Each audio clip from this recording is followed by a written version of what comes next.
What's going on, my today people? My name is Wendy, and I really appreciate you all joining me yet again for another. The Dear Future Robots podcast is an audio-visual time capsule addressed to the future, but from a human perspective. So stay tuned to see what we contribute. Dear Future Robots, let's go. Hacking has been a superpower for decades now.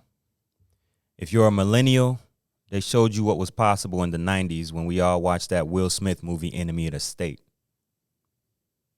In Vegas a few years back at the Black Hat Convention, blue hats were invited to test vulnerabilities at some of the most prestigious hotels. Now, if you guys out there don't understand the meaning of a blue hat, it's hacker terminology, kind of borrowed from the Westerns, like, you know, the cowboy movies, Cowboys and Indians. Black hats were the bad guys, white hats were the good guys, and blue hats were typically the ones hired to test the system. All right. Now, this blue hat team discovered vulnerabilities in the door lock system that virtually allowed them access to millions of rooms across the world. Look it up. Safe lock systems and hackers. Dear Future Robots, how is artificial intelligence and machine learning leveraged to anticipate and even mitigate the ever-evolving tactics of hackers in order to ensure peace of mind through robust security measures in your time? Are hackers even a thing? Let's start the show. My today people, what's going on? Welcome back. I know y'all missed us. Man. So today I'm here with the fellas. Fellas, say what's up to the people, man. I got NoName over here. Y'all cannot see him. Valle G and Chris, man. Hey. Yeah. Yes. Again, I know y'all missed us. We had to take a break. You know, self and you know, just taking care of yourself is very important. Self-love.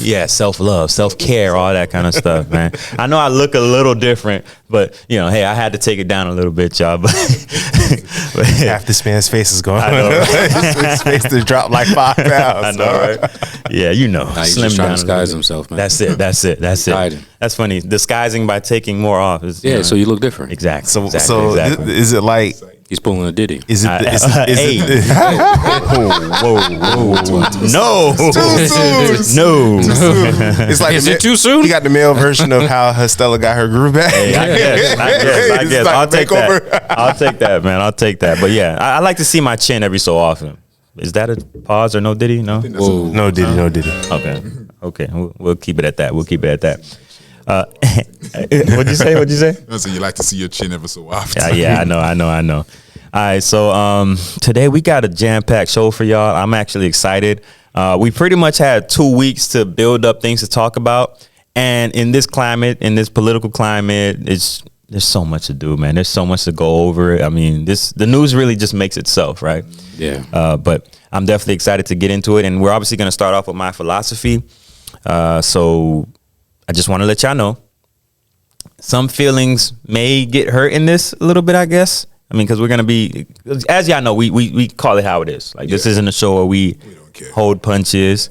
This isn't a show where we have too much bias or anything like that. So y'all can expect us to say how it is, or at least from our perspective. I'm going to just say that because nobody's right 100% of the time. It is what it is.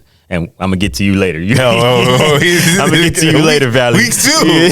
I'm going to get to you. I'm going to get to you later when we're talking about that, all right? But today, as far as my philosophy goes, we're going to be talking about information overload. All right. And don't get me wrong. The irony is not lost on me because this is probably going to be an hour 40, hour 50, maybe 2 hour long episode. So I get it. But hear us out. All right. So that's really what it is. So if we're talking about information overload, right, from my perspective, so I'll just start from my perspective. There's so much going on right now in the world, right? We can talk about the Russian situation that happened, right? Yeah. The concert hall, which is tragic. Rest in peace.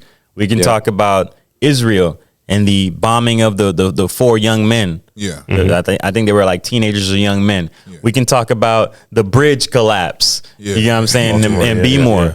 You know what I'm saying? Yeah. We can talk about so much, like there's so much to talk about. And we talking about, there's rising gas prices right now that we got to worry about. Like, you know what I mean? Yeah. There's an election that we actually have to talk about. And there's so much going on, right? how do we manage this, bruh? Like from my perspective, right?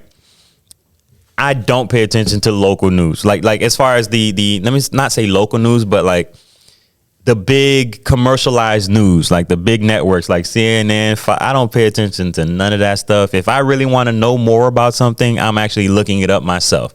I'm going to find a little article, a little clip. You know, they don't really expect us to read things nowadays, right? Yeah. So I'm finding an article or something like that, right? Honestly, I'm going to look for news somewhere else, right? Out of this country, right? That's how I'm gonna do it. I don't know whether it's Al Jazeera back in the day. It used to be RT, BBC. If the stuff I know about Haiti ain't because I watch CNN. Yeah, it ain't because I watch CNN. I'm watching news sources from Haiti. You know what I'm saying? Granted, I can speak the language, so it helps. Mm-hmm. But I'm watching stuff from Haiti, and y'all seen what I posted, that UN document. Like I had to search for that. You know what I'm saying?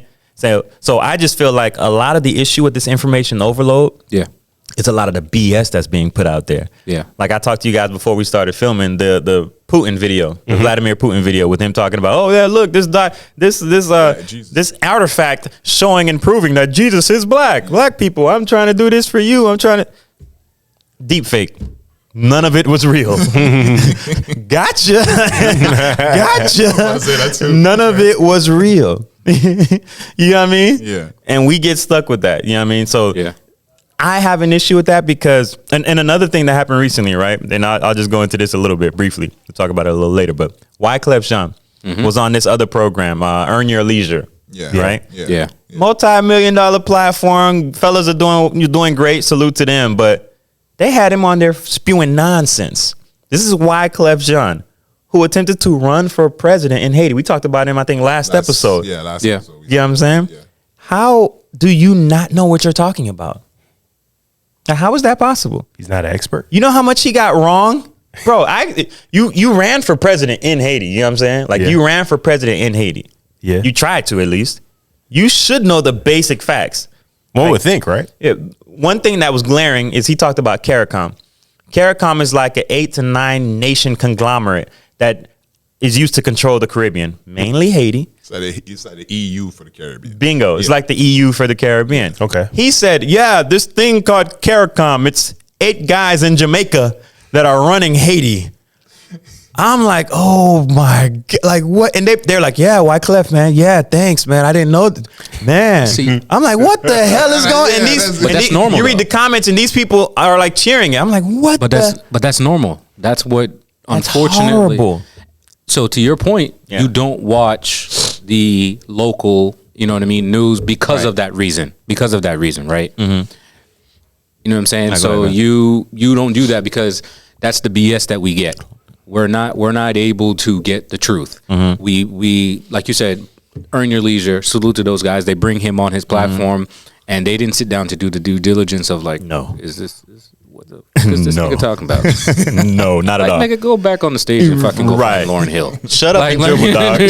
Shut up and dribble, dog. That's the thing. And then no one does their research and then just continues to just think that what he's saying is actual factual, right? And it's regardless of whatever side you on politics wise, it's the same bullshit that they do, you know, for people that don't have the time. Right. They don't do the information. It truly is an overload because then they kind of spoon feed you, go back to the algorithm game of like, we're just going to then feed you what we want you to see. Right. So I think that's I'm not surprised. That's a reality I think is very trash, first of all. Yeah. You got also, what's his name? What's buddy's name? Jason, you guys might not know him out there, but his name is Jason Black. And he was one of the main guys in this movement called the FBA movement, Foundational Black Americans. Yeah. Now, one guy took over that movement. His name is Tariq Nasheed. Yeah. So I caught a clip. I'm sorry. These people hate every melanated person that ain't from America. Like and it's bizarre to me that you're spreading this out there. I told you a while ago, I feel like that's a CIA op. You know what I mean? Putting this false information out there. I'll say that's the one aspect of that movement that I don't like. What's up? The division? Yeah, like the divisiveness amongst like black people. And I always use this example, like when law enforcement pulls you over Yeah. And I think everybody has that fear or knows that fear of like, hey, I'm getting pulled over by the police, right? Yeah. The fear isn't because I'm from Jamaica or I'm from Haiti, Right. Or it's because I'm black, okay? And that's what they see. Right. They don't see your ethnicity. They don't see what country you're from. They see black Right. and white. Right. That's it. Or non-white. That might go a different way. Who knows? Right. But I mean, like that's the fear within that, man. So that's one thing I don't like about that. Initially, when I heard about that movement, I was one of those people that's like, oh, that sounds cool. You know, that sounds dope. Hey, I'm gonna get behind that. Get in the room and you hear divisiveness going on. It's like, nah, I don't subscribe to this. Like, like this, right. this I ain't with this. That's the same guy that's like the foundational American type of situation thing. Like if you're he's like if you talk about certain black issues, he's like, if you're not an African American, if your relatives aren't from America, Pretty much. you have a place to speak about certain Pretty things much. happening in America. Even if you're a black person. Yeah. That's crazy. They say foundational, like That's you have to have answers there. Foundational, But American. it's nonsense because first of all, it's nonsense because when you think about it, think about a place called Chicago. Everybody knows what Chicago is, right? Yeah. Right. Midwest. There's a guy named Jean Pontoussaint. There was a guy named Jean Pontoussaint. It would be like Jean Pontoussaint in like English or something like that if you were to try to look it up. Yeah.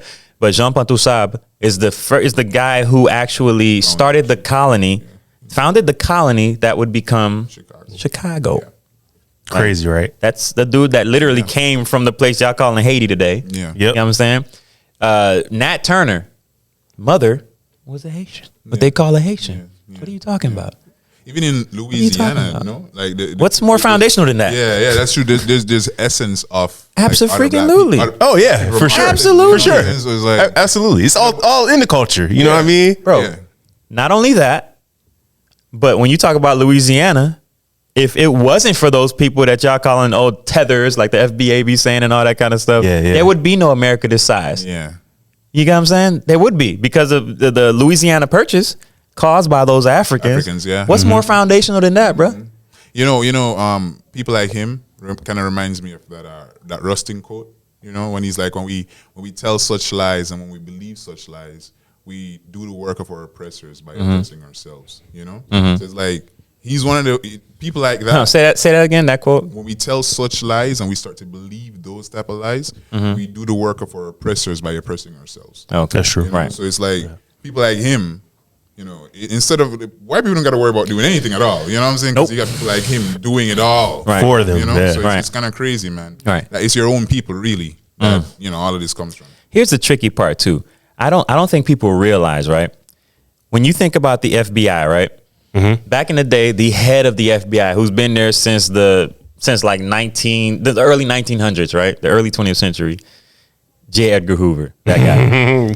He's on a record. Villainous of all villains. He had a hand in taking out all of our heroes. Yeah, Everybody you claim to be a hero. Absolutely. And this man is He really is, dog. literally. Yeah. And he's on record saying he wanted to stop the rise of a black messiah. This is the head of the FBI at the time, who's the head. The FBI building is still named after him today. Yeah. Right. They had a really good portrayal of him in Judas and the Black Messiah. Yes, it was a really good one. Yeah. But that's the FBI, right? Right. The FBI is not allowed to technically do work outside of the country. The right? CIA. That's the CIA. Yeah. So if one group is doing this, stop the rise of the black messiah, and if you're doing that, then you're obviously wanting the white to stay on top. What do you think the CIA is doing overseas?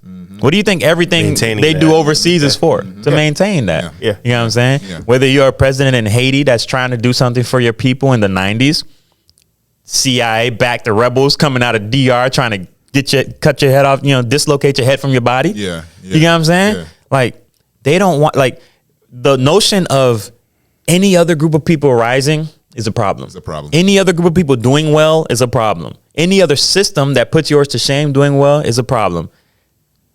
And again, you guys have heard me say it for, ad nauseum, really.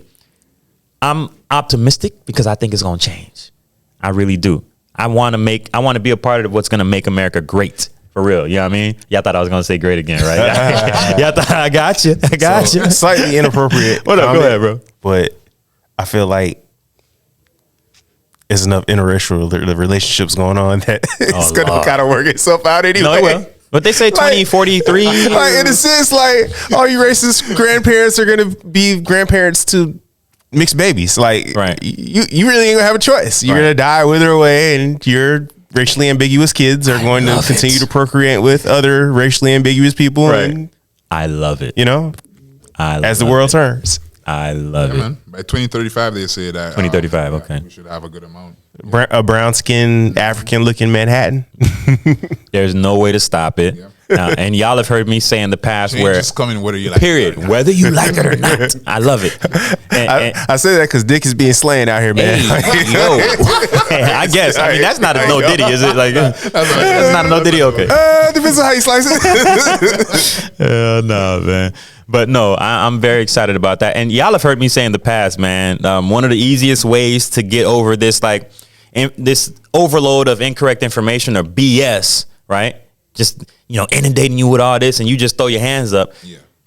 Play chess and learn a little bit of history, like from multiple sources. So you're not learning the wrong history and cementing that in your brain. Yeah. Play chess and learn some history.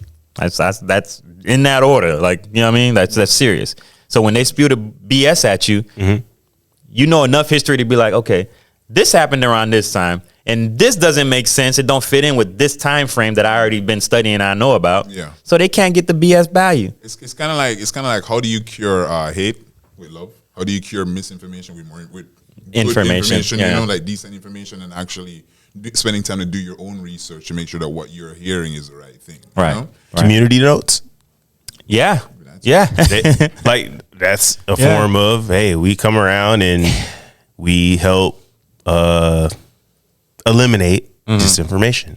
And We will tell you the truthful facts on or whatever's closest to the truth. or whatever's closest to the truth, Right. whatever we can prove. Right. And aggregate is tough nowadays because of the internet, right? Aggregate information is tough because we just talked about the Putin thing with Russia and talking about, Jesus was black and it's all BS. Well, I'll say this, for every BS What's up? story that's at your fingertips, Yeah. there's also a factual story that's at your fingertips as well. So to me, it's a double-edged sword. It's not just, I can't just is. look at it, That's blanket true. it with like, oh, this is all bad. Like, it's not all bad. Trust me, it takes effort.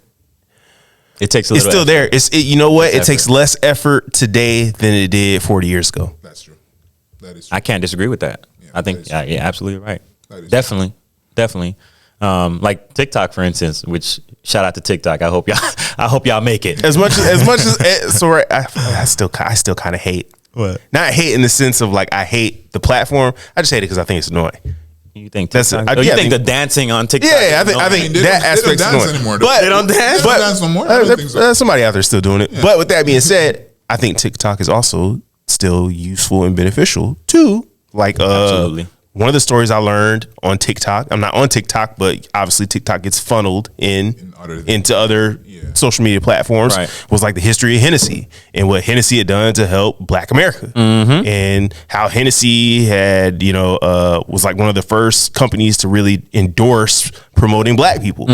And I'm like, damn, it kind of makes sense why Hennessy got an NBA deal, and Hennessy has relationships and deals with like Nas and hip hop. I'm like, I didn't even know that. You know what I mean? Right. So like that's one of the benefits where it's like I get that information. I would have had to go look that up in maybe like a history book. Right. I don't know if Hennessy got a museum or something. I'm sure I they maybe do. got to go there to find that. Right. Where else am I going to find that information? Right. They probably would. You probably would even be looking into this. Nah, not at all. It's just that's just a Hennessy to drinking. That's just a random Black history fact, and I'm like, oh snap! I didn't know Hennessy did all this stuff for Black people. No wonder we love Hennessy so much.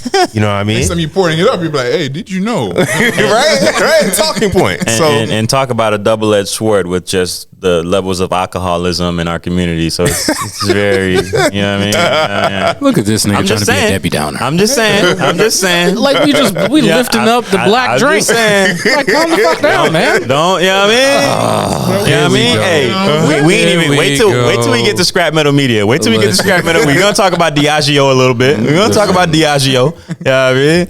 But I really do hope y'all feel us on this as far as the information overload and how to handle it, so to speak, or just if you were unaware that it's actually a thing, just making yourself aware. Like, be careful what you're consuming. That's important, man. That's important.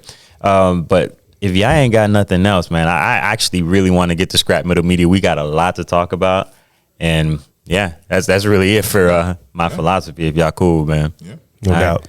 Let's go to Scrap Metal Media, man. Let's go. Scrap Metal Media. Welcome to Scrap Metal Media, where all news is Tuesdays.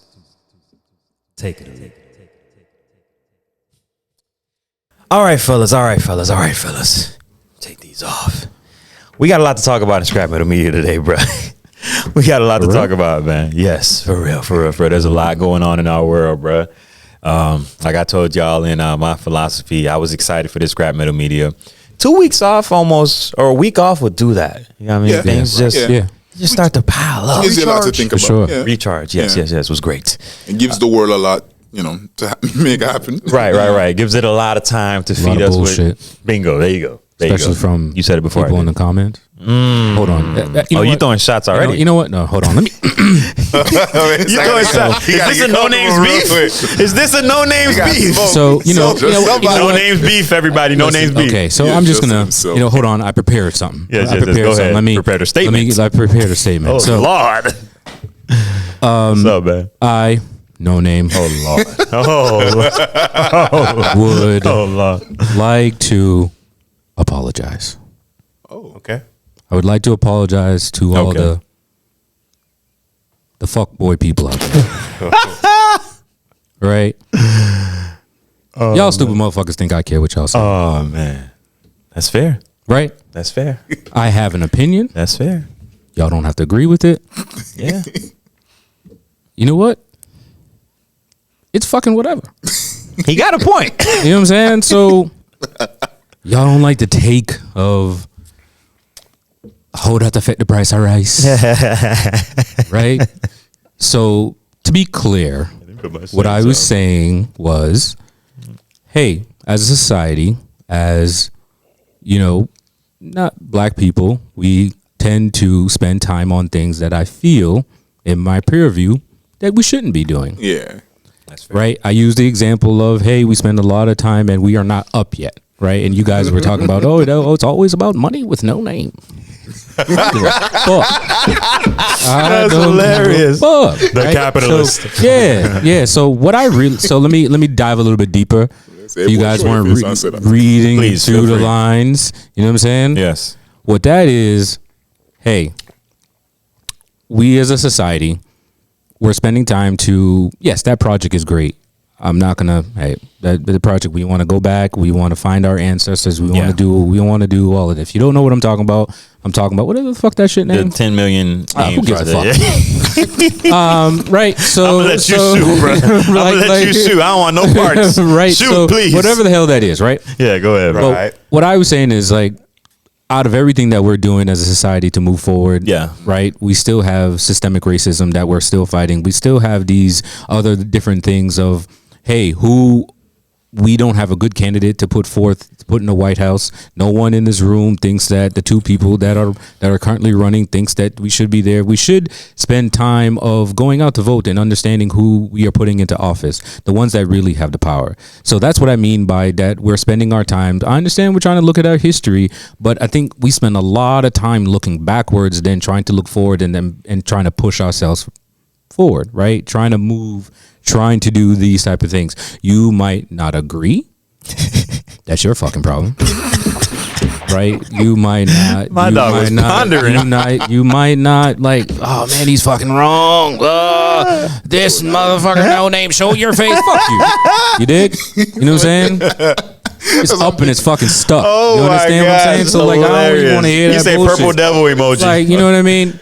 Purple Back to our devil regular schedule emoji. program. Yo, That's I hilarious. can Go just ahead. imagine somebody That's typing hilarious. in the comments, hey boy, show your face. I said. Show your face. How that Show your affect the face, price I of said rice? that. Yeah, show my face. Oh, I wanna go chill. Hey, that's hilarious. You smash it up. NoName. His face gonna be hidden forever. Straight. I can't wait. I can't wait for these live shows, bro. I can't wait for these live shows. Let them talk to him. Let them chat like let them Okay, what'd you say, Valle G? Okay. A little tense there. I'm like, hey, feel free to shoot, bro.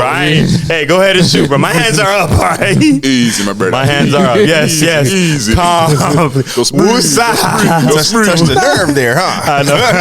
My dog had a week and a half to sit on that. Diddy. Heard everything y'all said. It was like, oh, I got some. Husband that bring reading each comment. Yes. I put all names on bullets, nigga. That's hilarious. Load that back up. That's hilarious. Load that up, man. That is hilarious, man. Damn. Back. I'm sorry. How you say buddy with the Kevin Samuels? Damn. Last episode, that was hilarious. Damn. Maybe I am a bitch. Damn. Hilarious, man. All right, man. Oh, so back to our regularly scheduled program, right? That's NoName's beef. I can take the shades off now. I'm good. No, you good. All right, cool. Everything's safe. Yeah. Damn. Right. Yeah. Wow. All right, man. All right, we ain't having NoName's beef in a minute, for real. Like, for real. That was, all right, bro. I'll leave you alone today, bro. I don't want no smoke today, all right? So back to the regularly scheduled program, man. Our governor is busy, bro. Very busy. Our governor is very busy. My man Active. he almost dropped like 30 bills on, what was it, this Monday? Almost Sunday and Monday, like 30 bills almost. 29, I think it was exactly. You know what's crazy? What's up, bro? A few of the ones that made headlines, I can't even sit here and act like I totally disagree with some of them. It's kind of wild. I agree. With all the major ones, I agree. I was just like, damn. Never I thought I'd find myself Lifelong Democrat. You know what I'm saying? Hold on. Lifelong Democrat. Oh, I got to put these back on. Chill. All right, man. I don't want no smoke. I don't want no smoke. With the blue label over here. Hands up, don't shoot. Hands up, don't shoot. I was just like, damn, because he's kind of asinine, man. So I just was like, nah, don't do that. He's actually very intelligent. He just don't got your best. He probably don't have your best interest at heart. Yeah. I don't think don't sleep. Don't let them play stupid. I don't think he has any of my interest at heart. There you go. For the most part. There you go. But there you go. I can't say I disagree with There you go. I can't say I disagree with everything. Yep. I've been talking about the internet needing to be locked down. But what kids 13 years, 14 years and younger don't need to be on them. Yeah, you had an analogy. What was it? Like I say a lot of cool things. Fuck out of here, nigga. But now you had one was like a blind squirrel finds a nut. There you go. There you go. Something like that. A blind squirrel finds a what? Something like that. Finds a nut. Whoa. Something like that. Something like that. No Diddy. That wasn't the thing. No Diddy. Something like that. It was something along those lines. So, all right. So wait a minute. A broken clock is right. At what point we gonna let all this go? That's exactly what it was. Yeah. That's what it was. That's exactly what it was. Close enough. That's exactly. I didn't make it up. So wait, the blind squirrel shit don't fly. I feel like I heard that along the way. That's probably my pasta. No, you know what? When I said the broken clock thing, not today. Not a proverb. Not today. Not a proverb. I remember this conversation, bro. I remember this conversation when I said a broken clock is right twice a day. You were like, "Oh, I never heard that," and then you was like, "Oh, blind squirrel something." And I was like, I probably said no Diddy to you back then. I don't know. I probably did, but a blind squirrel can't find a nut. I don't know, something like that. Nah, we good. Bro. Yeah, I messed it up. All right, country shit. Anyways, talk about some of the bills that you said. You talked about the age restriction with social media. I am totally on board with that, man. I do not want to be interacting with like 13, 14-year-olds on the internet. Like, I don't need y'all on my page. Yeah. I don't need to be on this. I can't help if you're on the same platform, but we are not interested in the same topics. We're not going to be talking about the same type of substance. Like, no. We should not be in chats liking the same picture. Like, nah, weird, I don't like it. It's weird. That like, I'm cool with keeping them in whatever section or area they need to be in. Like, the area for the kids is where the kids need to be. Right. The adults is over here. Like, I like that degree of separation. Yeah. You know, there's actually resistance though, right? There's this like internet freedom organization that's planning to fight him on this, bro. Go take him to court. The reason I don't have an issue with it is because trafficking. You know what I'm saying? We always talk about like human trafficking. I don't play with that. Yeah. You know, so it's like that's an avenue that leads to that. these kids being on these platforms. Right. It's like, hey, you know, nah, y'all don't need to be on these platforms. Right. Like it's creeps, all types of pedophiles, all types of crazy people out here. I agree. That's already on these platforms too. Like, nah, y'all don't need to be on it with them. Like we're I'm cool with that. But you know, obviously within that bill that he signed, parents, I guess the parents still have a way to waive it or sign or, you know. No, that's if you're 14 and 15. So you have to have your parents' permission for in 15 order to, and 14 and 15. Yeah, but see, anybody under 13, no, not at all. So now it's not even an option. Nope. Yeah, I'm good. I'm good with that. I'm good with that. I'm good with it. I love it. I mean, you don't 13. What are you doing on the internet anyway? Yeah, bro. Because I can tell you what I was doing on the internet On social at that media age. specifically. Yeah, Yeah, like it's weird. Like you don't need to be. It was all porn. It was mostly porn. Mostly porn and music. Mostly porn and music. 100%. Porn and Like, music. like, what do you need to be on there for? 100%. Like, other than you know, maybe researching for school topics or something like that. Like, what do you need to be on this platform? But that's for? different. Yeah, that's different from social media, though. Yeah, that's not. That's just the internet. That's the internet access. You know And what we I ain't mean? even talk about what Texas did. Like Texas made it necessary to actually show your ID for porn sites. All right. That's crazy. And Pornhub. Oh wait, is it showing your ID? Because I remember I saw that one too. Is I it think showing that your might be ID, another or is state. it I don't think it's showing your ID. What is it? I know they had a requirement. There's another state that wanted to do the ID. That is. I know they have that a is. specific. No, I think requirement now Texas if you is show wanna- your That ID. is fucking. Is it show your Double check. ID? That is. Double check. If so, Right. and Chris on the clock. but so- Pornhub pulled out. I'm sure they would. I'm pretty sure. I didn't mean to do that. No pun intended. Oh, really? So they got out of there, and Pornhub pulled out. My assumption is every other major. Hold on. Pause. That tells me that they know they have an abundance of people that love the kitty type, fake kitty type porn. If they pull it out, then they know they're gonna lose something. So I can see how you came to that. Was I right? The ID? You're right. Yeah, the new law Wendy's right again. requires users to prove their age with government issued IDs. Damn. I'm cool with Crazy, that. right? I'm cool with now, that. I could see. I mean, I'm cool with it, but I could see. I'm cool with it. Why? What problem do you have with that? I could see how one could come to the conclusion that you came to with that. With that being said, I don't know anybody out there, and I think they did a movie on this too. Like, like the first big porn company or whatever. I didn't watch it. I seen like part of the movie. Yeah. But the big emphasis on it for them as a company is how they started getting people to pay for pornography was we don't need to be a company that broadcasts pornography. We need to be a legitimate company that nobody knows what the fuck we are or what we do. That sounds very, quiet. Right. Very under the radar. Like, Nondescript, yes. very nondescriptive. I don't think the main people that consume pornography are going to be like, hey man, I want you to know, here's my government ID, my ID, that's what with I'm my thinking. name. I can see how you came to the conclusion you came to, and I do not disagree with it. But I think it's not very realistic to think that the people that are consuming this stuff are actually going to be like, hey, I want you to see and know who I am, my address, and nobody's before going I get that nut. Yeah, nobody's going to broadcast that. But you've heard of metadata, right? Meta what? Metadata. Oh, shit that captures your.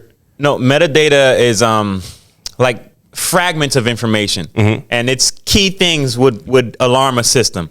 Like if you're typing that kind of stuff, crazy stuff. right? This was the stuff Edward Snowden made a big deal about. Anything that's weird, that's when they focus in on you.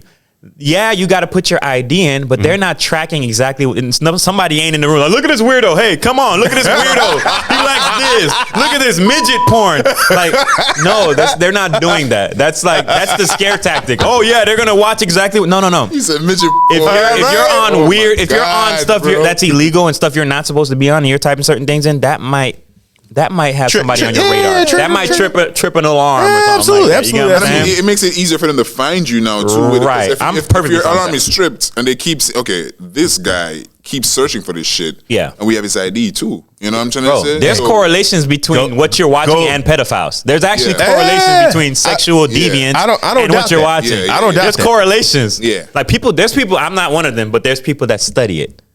There's people that do this for a living. The people who go out and catch these people, there's correlations. Yeah. These bills and stuff don't come out of nowhere. There's people that study this stuff. There's habits there. Right. Yeah, 100%. Right. And what happens is the corporations get their fake scientists and their people that want to keep making money that want them to keep making money. They get them to think of ways to stop this, to think of ways to get our energy against it as regular people, to get our energy to go against it. All this stuff happens in the background and we never know about it. You get what I'm saying? I know what you mean. They use our energy to fight against it. I would love to know what did the statistics say about those numbers in Texas. I bet they're disgusting. Now that law. I bet you all that shit is plummeted. Shout out to Texas. Boom.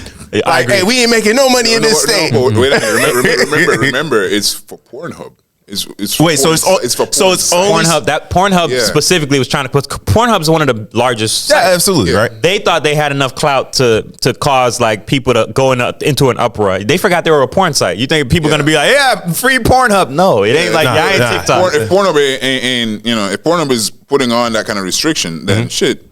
Right to you. So basically, the state of Texas said, hey, let me stop talking. So the state of Texas basically said, hey, you have to show your ID in order to get into whatever these websites are. Yes. Yeah. And I'm so completely fine. That is they're not the first state. You said they're not the first They're state? not the first state. They may be the first state to actually enact it, but there was another state as well that tried it. Was it Iowa? I think it might have been Iowa. Yeah, I talked about this months ago. You know what's crazy? I talked about this months ago. What's up, bro? I ain't gonna mention the person's name because they're probably gonna watch this, but mention their name. Say their name. You want the shades? You say their name. Bullet. But Name on that bullet. Valley G's beef. There's not beef at all. It's It was Oklahoma. Oklahoma tried it. Oklahoma. And by the way, this bill is called House Bill 3. Yeah. Yeah. All right, for y'all out there, House Bill 3 in Florida. House Bill 3. Wait, is the same with the ID thing? No, talking the about one the we're talking DeSantis, about. the 14 DeSantis, 14 and under. Okay. The Florida bill. That's House Bill 3. House Bill 3. Okay. Yes. Nah, man, I heard. I'm surprised you said Iowa was one of the states because I've been told states like that, Nebraska, by a guy that I know. He was like, it's not a whole lot of people that look like us in these states. It's predominantly white people. So whenever black people do show up to these states, you gonna end up fucking a white woman simply because they have nothing to do in those states. Yeah. And they tend to fuck very, very well in those states because there's nothing to do. Apparently, do tell. Right. Apparently, it's not hard. I can say, and let me look at the camera. I have not had this experience, okay? Fucking a white woman in Nebraska, Iowa. Where's Dr. Umar when you need him? None of these people. Where's Dr. Umar when you need him? That's my brother. Stay focused, my brother. Hey, I can't say it. I'm a milkman, so I'm sorry. That's hilarious. You got a little cream in your coffee. That's what I've been told. So that's why I just kind of chuckle whenever those states get. Hey, it is what it is. Some You like to spread your Nutella on that white toast. Hey, I I'm just like, whoa. We could. Hey, you like what you like, bro. You like what you like. I value my freedom. Listen, man, some cream in the coffee ain't doing too bad. It is what it is, bro. It is what it is. Hey, you already said what it's going to be in 2034, 2035? Yeah. So it is what it is. It is what it is, right? It's coming, man. It is what it is. I ain't mad at it at all. So what did you think about his homeless, the bill that he signed dealing with homeless people? That is actually House Bill 1365, right? I, again, like it. I like it a lot. I remember when it was time for me to, I wanted to live downtown, right? I wanted to have a condo, have that like downtown bachelor experience, right? And me looking at a lot of the spots downtown, a lot of the issues I would get from the locals was, yeah, it's cool and all, the building's nice, but there's a big homeless problem. Yep. When you get down, they're going to be panhandling. I ain't want to deal with that. Yeah. So I moved my spot into a condo like literally south of downtown, right there. And I was cool. I still kind of got that downtown experience, but I wasn't right in the middle of it because that's how much I did not want to have issues with that or deal with any of that. Because the homeless population, what they don't tell you, what a lot of liberal people won't tell you is that they have a huge issue with mental health issues right now. Yeah. Within the homeless population. Most of them is mental health cases, drug out. They don't want to say that because they, but hey, that's a lot of the problem. That's what it is. So what's up? I know specifically I read what that law was that it kind of forbids them from sleeping in public places. Yeah. That's probably the only issue I really have with it. Is like, you're going to have a space. They're creating encampments. Yeah. So my question now is like, okay, if they can't sleep in a public spot, and I can't say that I disagree with that. Like, hey, I don't want to. If we're trying to make present the city a certain way, let's say the Olympics decides to come to Orlando. Sure. Hey, we want the city of Orlando to look great, so we don't need our homeless population all over the place, right? Right. Yeah. Cool. But my thing is like, and bust them out. you pretty much already answered the question. Hold on, you got to say that again, bro. What did you say? Do like what LA do and just bust them out. There you go. They've been doing that since like the 40s. Fuck it, terrible. Snowfall did a great representation of that. In That episode. actually happened. That's history. That actually happened. It's true. It's still happening now, but they call them migrants. It's terrible. But They call them migrants. That's a fact. They call them migrants. They're homeless, right? They call them migrants. all in your mentions. All right, in your mentions. Anyways, let me put these on. so We're here to question, speak the truth. my question was basically, and you pretty much have already answered it. Would we be able to create a space since those people are gonna be displaced? Like, hey, you can't sleep in a public spot. Yeah. You got to sleep somewhere. Yeah, Yeah. that's what's You know. actually happening. They're creating spaces for them because what you have now is that there are spaces, right? Right. Shelters. Yeah. But exist. obviously, Yeah. obviously They've been those places fill up with people pretty quickly. Not though, that. right? A lot of people don't want to go there. Yeah. They don't want to go to the shelter. They don't What- want to be. there's That's a rules. fact. They don't want to. These people, you have freedom. Yeah, Now there's you're telling me rules. I got to go somewhere that has rules. Rules. Because for the shelter, you got to be back at a certain time. You have to be in. Can't do certain things. Hey, you Right. can't Yeah, smoke. you You can't can't smoke. smoke. You can't do drugs Right. in here. Yeah, You smoke can't the drink crack. in here. Yeah. You got to be on a. You got to be in like a path of getting. That's very extreme. That's a fact. These are realities. These though. realities. Like, come on, man. Everybody ain't You gotta smoking. be on Everybody that- ain't smoking. No, crack, not though. everybody. Oh, no. You gotta be on that trajectory of getting your Hold on, life say it together. again? You gotta be on that trajectory of getting your life together if you're gonna be going Yeah. to the shelter, right? Which is very difficult which to is do. which is very difficult to do. Yeah. You know. And also, another thing they don't talk about in these shelters is sometimes you're locking in lions with sheep. Yeah. Like sometimes the wolves are in there with the lambs. You know what I'm saying? It's right for the picking. Like that's these are realities, and people Yeah. don't want to address these realities, bro. Yeah. Like I saw it kind of slightly off topic, but I saw Mayor Eric Adams episode on the Breakfast Club. I think it was earlier today, right? And y'all don't know we're recording this on Friday. But Good Friday, shout out to y'all, man. Good Friday, all the When it's a shout out to y'all. Shout out to y'all. Good Friday. All right, so Mayor Eric Adams was on there, and the Breakfast Club is so slick. iHeartRadio, they slick. Yeah. Okay. Envy and Charlemagne, how they were doing this, man. Fuck 'em. It was so much. I seriously. Yeah. So they brought on this attorney / activist. Yeah. I can't remember her name off the top of my head. But if you if Angry Black Woman had a picture for today, It's her. Friday, the 29th of March, She's it would be her. the poster child. It'd be her. Wow. This is how it was so cringe. How hard she was, how much vitriol she was spewing at Mayor Eric Adams. I'm like, first of all, do you think it's easy to be a mayor? No. But What's up? my caveat to that is What's up? that's a job you signed up for. Of course. So But people don't understand how politics works. This is a dirty game. Look at all the and he talked about it in his interview. A lot of black mayors right now are facing a lot of ridicule. You think black people can't govern? Shout out to Elon Musk. You think black people can't govern? You know what I mean? You think did you watch it? which one? The Elon Musk. I didn't watch the whole thing. I saw clips though. I saw clips. I didn't too. watch the whole It thing. didn't look good. I'm not an Elon fan. You know that. I know. not an Elon Phony fan. start. I can't recall Phony it. start. I do think there were times where what's his name? The Don Lemon. Yeah. Not Don Don Lemon. Lemon. Yeah, Don Lemon. I thought He there were has- times where he was going a little too like. I don't think There were moments I felt were like, yo, chill. Be a little more, you know what I mean? I didn't feel that way. I'm your boss. Don't forget that. I didn't feel that way, man. I felt like Felt Don, like he was just completely. Yeah, Don. He's just very straightforward with the questions. He was like, "Hey, can you prove this? Right. Hey, there's no actual data showing this and this. Right. Like that's just very straightforward." He had But- Elon very flustered. Oh yeah, clearly. Oh, he was ready to go. He was ready I to loved go. it. But anyways, I loved it. back to So that. okay, Yeah. so this Eric Mayor Adams. Did you get her bam. name? I get her name, but it's hard to pronounce. It's Let me she's see, I know Nigerian. it. It's like Ola Yemi. Olayemi? Olayemi. Yeah, Olayemi? Olarin. Yeah, Yes. Olayemi. Ola- He talked- Olurin, You yes. said he talked about basically. You said black people governing or falling under a lot of scrutiny. No. Right, right now. The other mayors across the country and in these major cities that happen to be black mayors that won great elections and came in during COVID and all this kind of stuff. A lot of scrutiny. Everybody's facing scrutiny. Everybody's Yeah. under the microscope right now. DEI. Right. So she literally grilled him the whole interview. Right. So she would come out with an emotional plea. Oh, you didn't do, you didn't do. And then he would give a logical answer. Right. Something that made a lot of sense to me. Yeah. Right. And then they just move on. The Breakfast Club guys, Envy and Charlamagne, just move on, switch to another thing. It's a part of your like, thing. what the hell is going on? You gotta, bro. If I come, if you come at me super emotional and I give a logical answer, a logical response, you gotta address that. Yeah. What did I just say that you disagreed with? That's a part of their thing. That's a part of the agenda. Right. You know, they're in on it. They too. work for iHeartRadio. Yeah, they're in on it, bro. They work. You know, so They when work they for do that, it's a part of it. Yeah, Right. yeah, 100%. Right. They work for the company. And logic The will company, right. to us. You know what I'm saying? Logic will always trump emotion. But Absolutely. It's kind of weird because it's like even though it does in the moment, it doesn't get addressed. You know what I'm trying to say? Right. Like, so it's not even surprising that happened. Bro, I just felt like it was so messed up.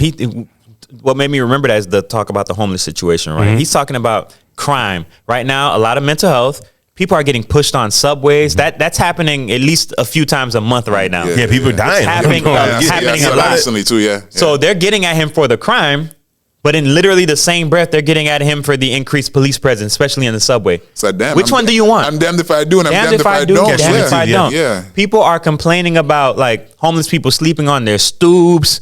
Homeless people, when you're walking by, you getting attacked in certain situations. Like it actually happens. And he's talking about, I'm in these city meetings with these people that are black and brown saying they need police. And she's like, oh, you're too much.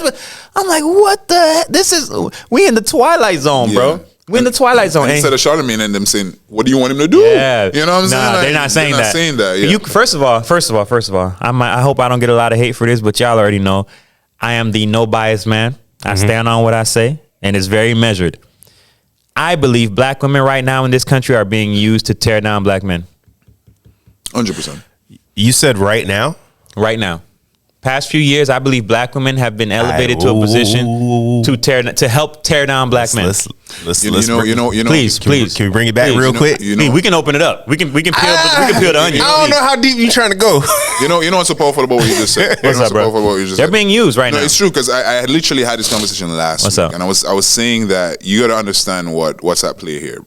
It's control, right? If men are removed from that position of power, of that position of like being head and the woman is second or whatever, it's easier to control, right? Because it's easier to sway a woman than it is a man, because a woman is more emotional, more agreeable, and all this kind of stuff. So if you can use a black woman to tear down a black man, I can't agree with that. You can't say nothing wrong. I can't agree. I can't agree with that. It's woman in general, but it's I can't agree with that point because I don't think we can actually legitimately prove. I think that's subjective. Prove what? I don't. What you mean? I think prove what? I don't think we can necessarily prove that women are more susceptible to be swayed that way. I think it's subjective because we've seen it. Women are more agreeable. Advertisements, advertisers, when they're making their advertisement, they gear towards women literally because they spend more money, right? It was invented to go towards women. But I think that's also psychological too. Absolutely. I don't know if you can just quantify it and say like, hey, they are more susceptible to this because they're women. There's people that research this. Think about this. I don't know if we want to just lean into that. You just said it though. You said they spend more money. Yeah. Why do they spend more money? Because the advertising. But that's geared and targeted towards that. They're easier led. If you can spend, if I can advertise this and you spend more money, that means it's easier for me to lead you to spend more money. So you're easily led. Okay, so I agree with that. I agree if you bring it down to like a niche, like if you talk about relationships, if you talk about fashion, if you talk about if you bring it to a category or area, I'm more agreeable when it comes to that. But I don't want to just broadly say it and be like, all women are this way or all women lean towards. I don't think we can necessarily just say that. Let me say this. Like, I hope y'all understand what I'm saying. But I get it. I get where y'all coming from. I feel you. You're trying to cover all bases and be nice and stuff. Here's the thing. This is listen. Hear me. I know, right? This is an age-old story. True. Women literally, almost by definition, are easier to get past than men. 100%. Yeah. Like there's a story called The Story of Adam and Eve. There was a snake in the garden. I hope y'all don't believe that happened for real. Literally, this is a metaphor. The story and this is thousands of years old. The story is crazy. You go through women to get through a society. Why did the serpent go to Eve and I don't believe it happened literally, but I'm just saying. Yes, there's a metaphor there. Why though? Trojan horse. You go through. If you want to control and take over, you go through women first. Okay. There's a guy named Samson in the Bible. Delilah. Right. You go through women first to get through the men. Yeah. A lot of examples. And there's a reason why the people that's running the world have been elevating women lately, and I love women. Please, y'all don't misunderstand, because it's gonna be That's people true. like, "Oh, We don't hate He-Man women. women haters We don't club." hate No, women. No, women. I love and respect women to the nth degree. But you think it's definitely Period. manipulation? Yeah. If y'all can't see this, I can't help y'all. Yeah, it's true. If y'all can't see it, true, man. like It's true. men and women are to work together. Yeah, we don't are. fall for this. Yeah. You know what I mean? Yeah. We should never. The minute you have women and men going against each other, Right, man, it's right. that's it. There's a saying that- balance. There's a balance. I actually agree with the Kevin Samuels point. This shit's probably been happening since like probably like the 70s. So for you with the feminist movement, the new age, that new age feminist I movement. tend to agree with that perspective on it. Like, yeah, because He's right. Because but you can see it in our community, because Absolutely. I'm pretty sure everyone in this room knows somebody that's a single parent. Oh, of course, right? Yeah, Yeah. absolutely. And We all think 9 times out of that person, that person comes from our community, right? Majority of the time. Yeah. And it's not just our community. It's but not yes. just our community, Yes. but most of the time, it's that's very applicable to our community. Absolutely. Is it applicable to everybody else? Yes. Yes. But if you break down the numbers or you look at the percentages. degree, like, it's not as prevalent. But it's definitely prevalent in our community, and a bunch of other things factored into that. But a lot of that has to do with what? Control. And a lot of that control is by what? Our oppressors. Our oppressors work where? In our government. Yeah. So I mean that it's all tied. And so I don't disagree wholeheartily, but I would just say It just sounds too harsh to you. no, I just think it's too blanketed, man. I think we probably need to kind of like Women are more agreeable. I feel like that's like not in every avenue. in most avenue they are women are more agreeable. more agreeable, especially to the right man. Shit. Yeah. And again, I am no member of the He-Man Woman Haters Club. I love women, but facts I might love a little more. But you feel like they've been manipulated.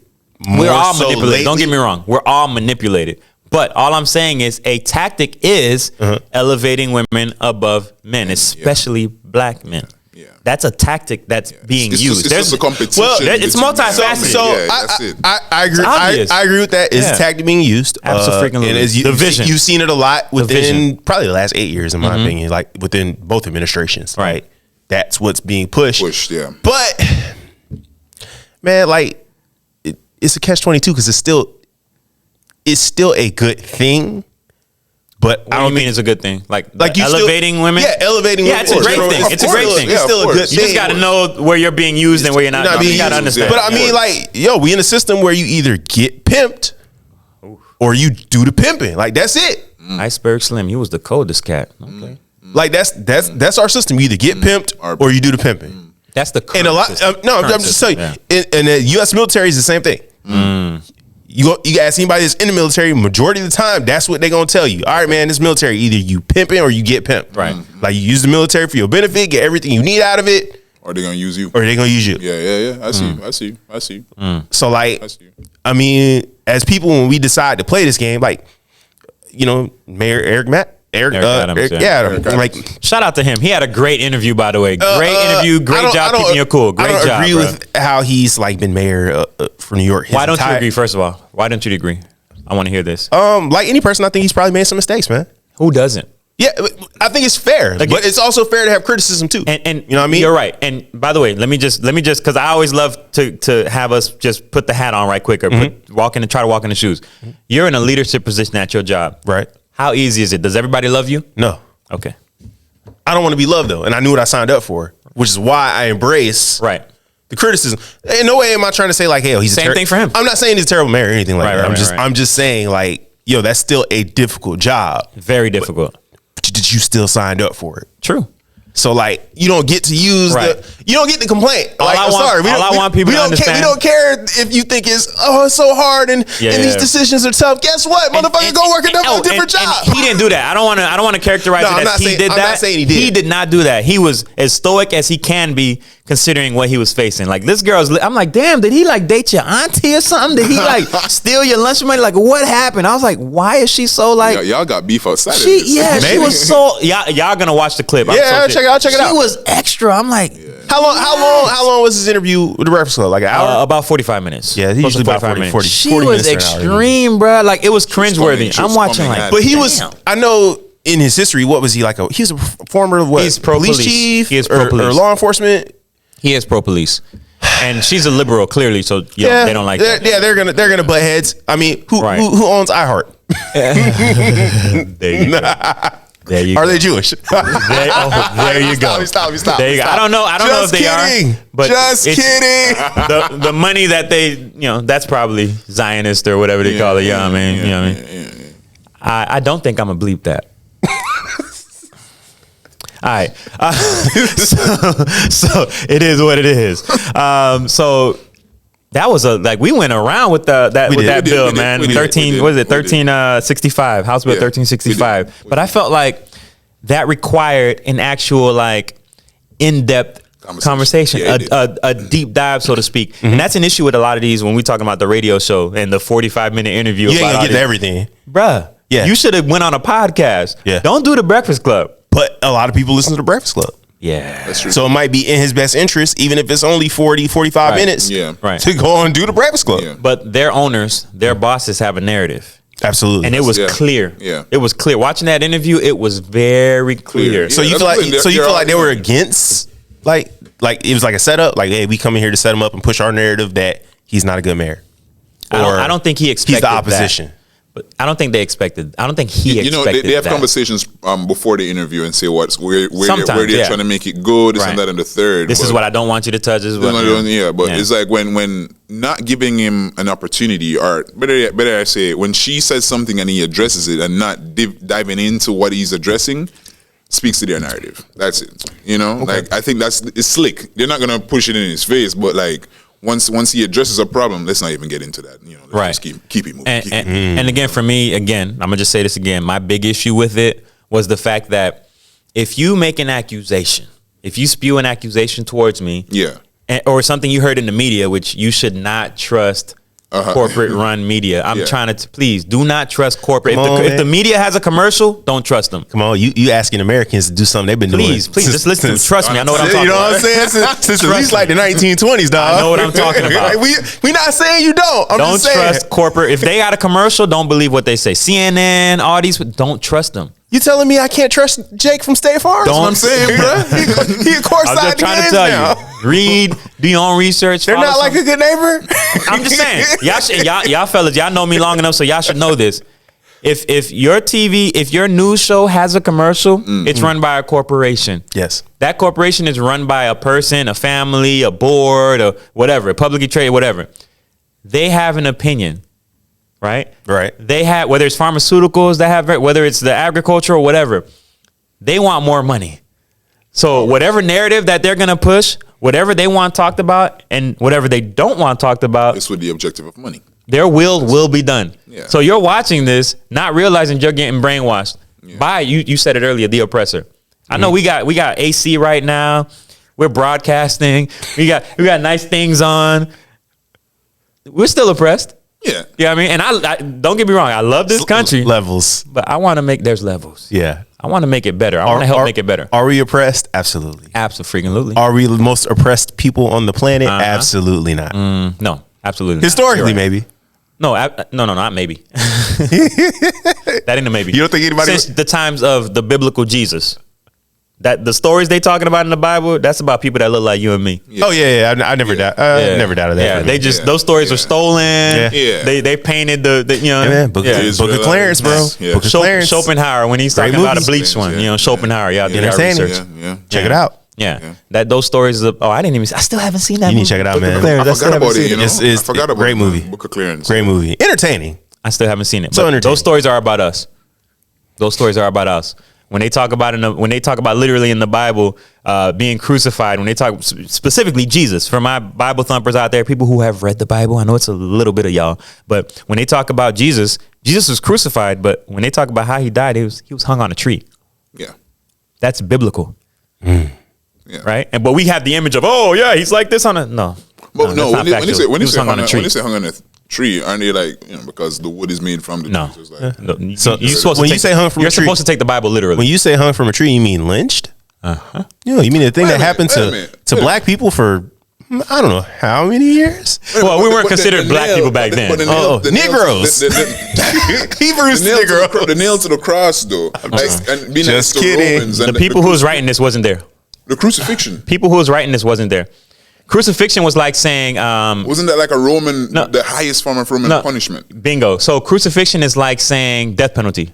I highly recommend both of y'all check out the Book of Clarence now, especially with what y'all just said, because that's definitely in there. Right. That is like exactly what you referenced, exactly his explanation. Then the next all of that is in there. The next question then is that so when Jesus was carrying the cross and the Ethiopian or the African man that helped him carry the cross, wasn't that the cross that he was Ethiopian, Ethiops. Yeah.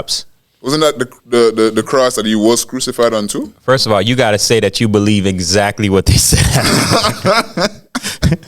The Bible's my favorite book. The Bible's my favorite book, but I don't believe all that stuff. I think that's European created. A lot of that stuff is. It's just a fact. A lot of that stuff is altered, edited, and you know what I'm saying? Look up the Vulgate Bible. Look up, and I ain't want to. I've been getting I need y'all to talk about religion. I need you to talk about. I've been getting that a lot, and we're gonna do that at some point. It ain't today though. So I'm gonna slowly exit back like the Homer Simpson meme out of this part, and we're gonna get back to these house bills. But don't get it twisted. We're gonna talk about religion at some point, and I can't wait. 100%. I can't wait. I cannot wait. Oh, y'all. I can't wait. That's gonna be along my philosophy for sure. Yeah, Hold on, what'd you say, bro? I said, count me. You scared? It's all right. It's all good. You can be scared. It's nothing about scared. Hold on. Just count me in. No, it ain't nothing about scared. There's nothing about scared. Am I safe? Am I safe? No, you safe, bro. Okay, you safe, bro. right, I've been here quiet listening to everybody. You know what I'm the saying? Rambo shades. I know, right? He ready to go for war. I know, right? Listen, my advisor over here is telling me to keep quiet. You know, but it's okay. It's okay. I'm gonna give the people what they want. That sounds like don't fuck the money up right now. That's hilarious. That's As soon as I'm hilarious. about to say something, this motherfucker tapping me. So I'm just saying here, man. Hey, all right. So let's do this. Let's get back to these bills, right? We'll get on one last bill. That's House Bill 49. And what that House bill was for was loosening the restrictions on child labor laws. So allowing high schoolers and young teens to actually work longer hours. So lifting the restrictions on that. So I don't know. How do y'all feel about that? I'm not cool with that, actually. Do your work, do your schoolwork, worry about your education. Yeah, like Burger King can hire an adult and pay them not just wages. that. Like, so we talk a lot about history on here. Like, Yep.